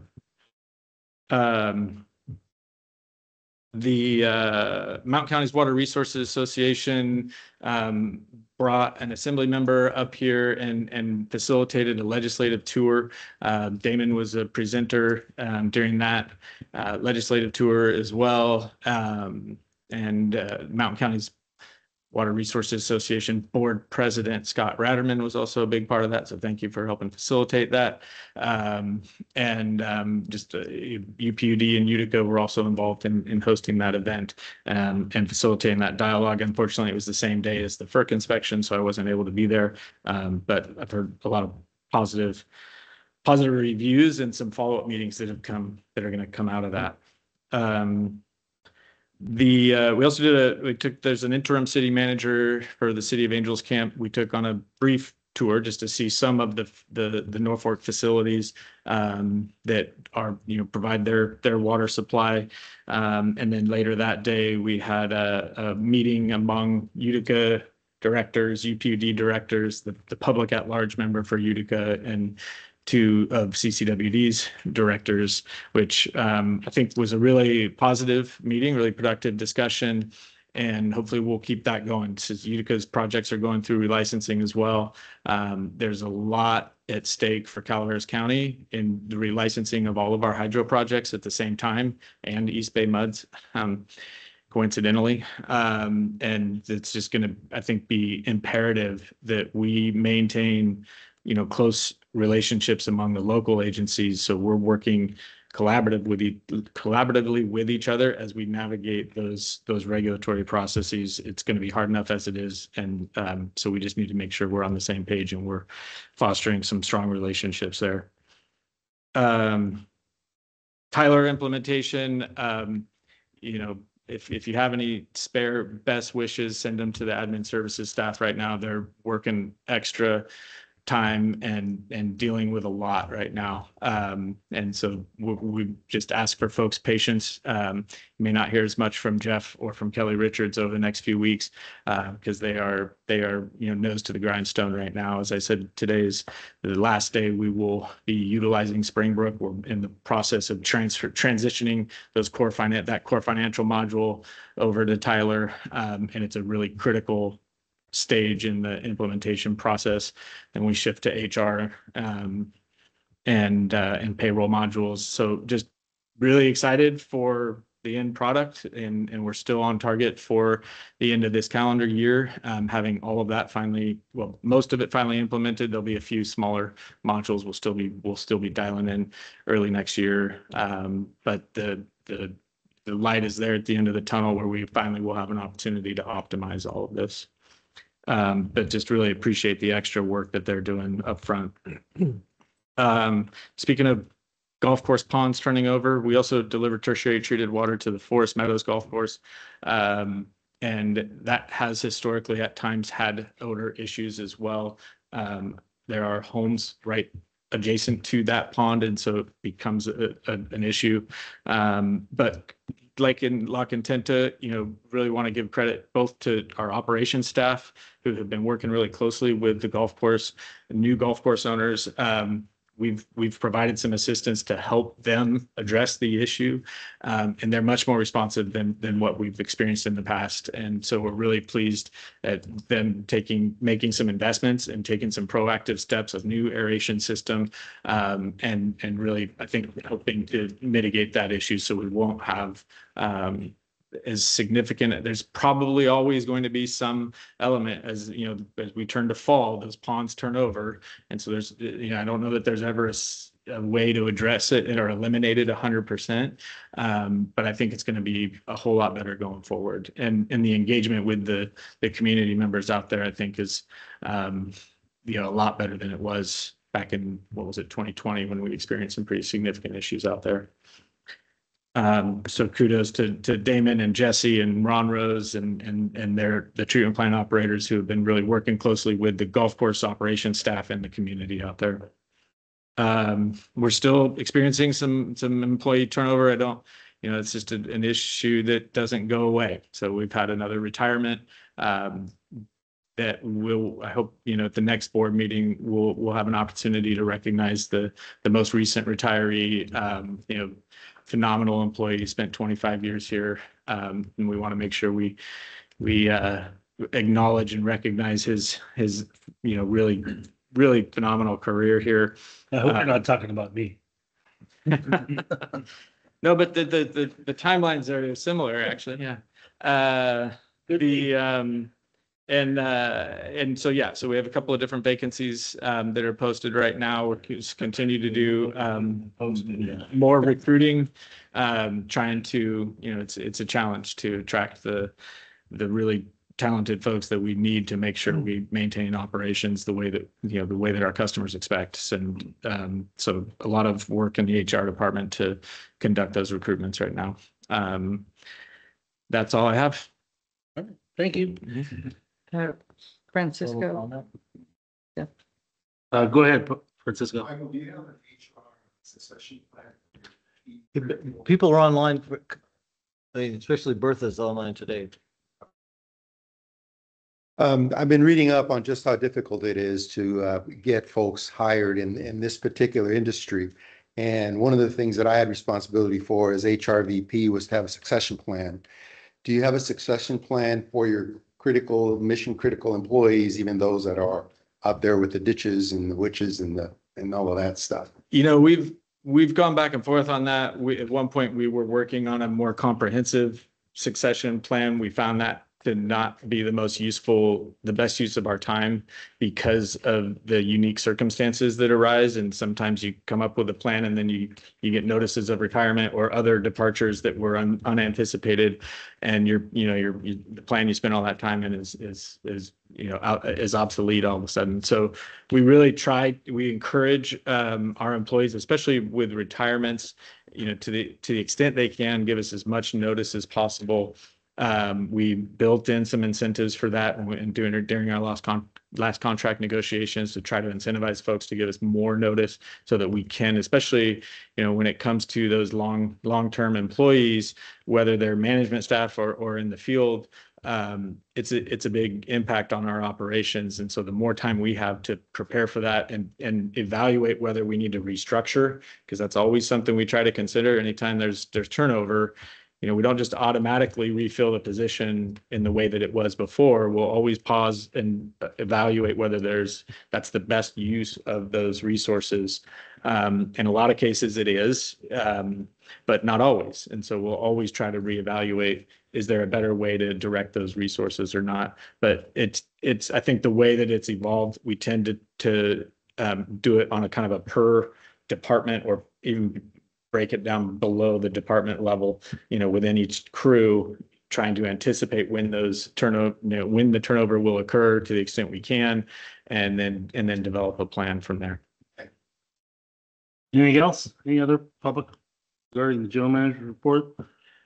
Seeing none, we'll move on to board reports. Director Underhill, do you have a report? I just have been watching the water production figures for the last couple of months, and Ebbets Pass was up there for years. And all of a sudden, Jenny Lind and Copperopolis are producing more water than us. And so I'm going to build up our population this summer and see what we can take. That's because we fixed all your leaks. Anything else Okay. for the No, that's all. Thank you. Director Radaman? Yeah, Michael touched on, one of the things I wanted to talk about was Mountain County tour, our legislative tour in Murphy's earlier this month on October 2nd. I did want to thank you, Kelly, back of the room there. Thank you very much. And Damon, great job, great participation. UPUD, Utica, it all came across really, really good. Diane Pappin, from the San Mateo area, was our legislator and her senior staff that joined us. And it was, I think it went very well. We do, and we touched on FERC. The other CPUD here in town also has their FERC license coming up here. So yeah, it is everybody in the county. That has been something that I've known. Our North Fork project is by far our most important asset, our most important project, most important thing that for the county and for everyone that works here, everyone that lives here. And it's so good to see. We've been paying attention to that and the relicensing. It's really been for 10 years. I mean, it's already gone on for 10 years. It's several millions of dollars is what it's going to cost to redo. But that is by far the most important thing that CCWD has, and support for that project. We're going to be hearing a lot more about it. It sounds like next year is a real pivotal point. One thing that Michael didn't mention on is the real estate ad hoc committee meets next week, and great to see that some work's being done on that potential rental in Jenny Lynn area. And that's all. And it's great to see we got to this point that Springbrook's going away, and we're now forced to work with Tyler and forced to consolidate our efforts. This has been a long time coming. And it's good to see the HR and financial stuff being rolled in. As troublesome as it has been, I'm very, very confident that Kelly and Jeff, who Michael mentioned, are in there working right now, putting in overtime hours on doing that. I know they will be very successful at what they're doing. Thank you. All right, Director Scala? Yes, the North Fork project has been mentioned a lot. Are we going to be able to have a tour anytime soon? Can we schedule one? Do We do can do that. Yeah, absolutely. I don't think I've done that one, so I'd like to check into that if possible. And then the other thing, I want to thank the grand jury members for showing up and making your comments. I wish there was longer than 3 minutes. And so with that being said, you know, we sent out our response to the report several meetings ago. Can we agendize that maybe after the first of the year when we're done with Tyler? Well, we won't be done with it, but you know what I mean. Yeah, we'll have some. And agendize it with an update on some of the items we responded to. We said we were going to be doing some action items, so an update on that. And potentially if any of the members want to come in and be able to have a better discussion, I think what they have to say, we should listen to in depth. Absolutely. And that is all. Okay. All right, I have nothing to report. We will adjourn into closed session. 2 items, Government Code 54956, Agency Negotiation General Manager Stacy Lawler, negotiation with the Employee Organization SEIU 1021. 8B, Conference with Legal Counsel, anticipated litigation, exposure to litigation. Is there any public comment on closed session? Okay, seeing none, we'll adjourn into closed session.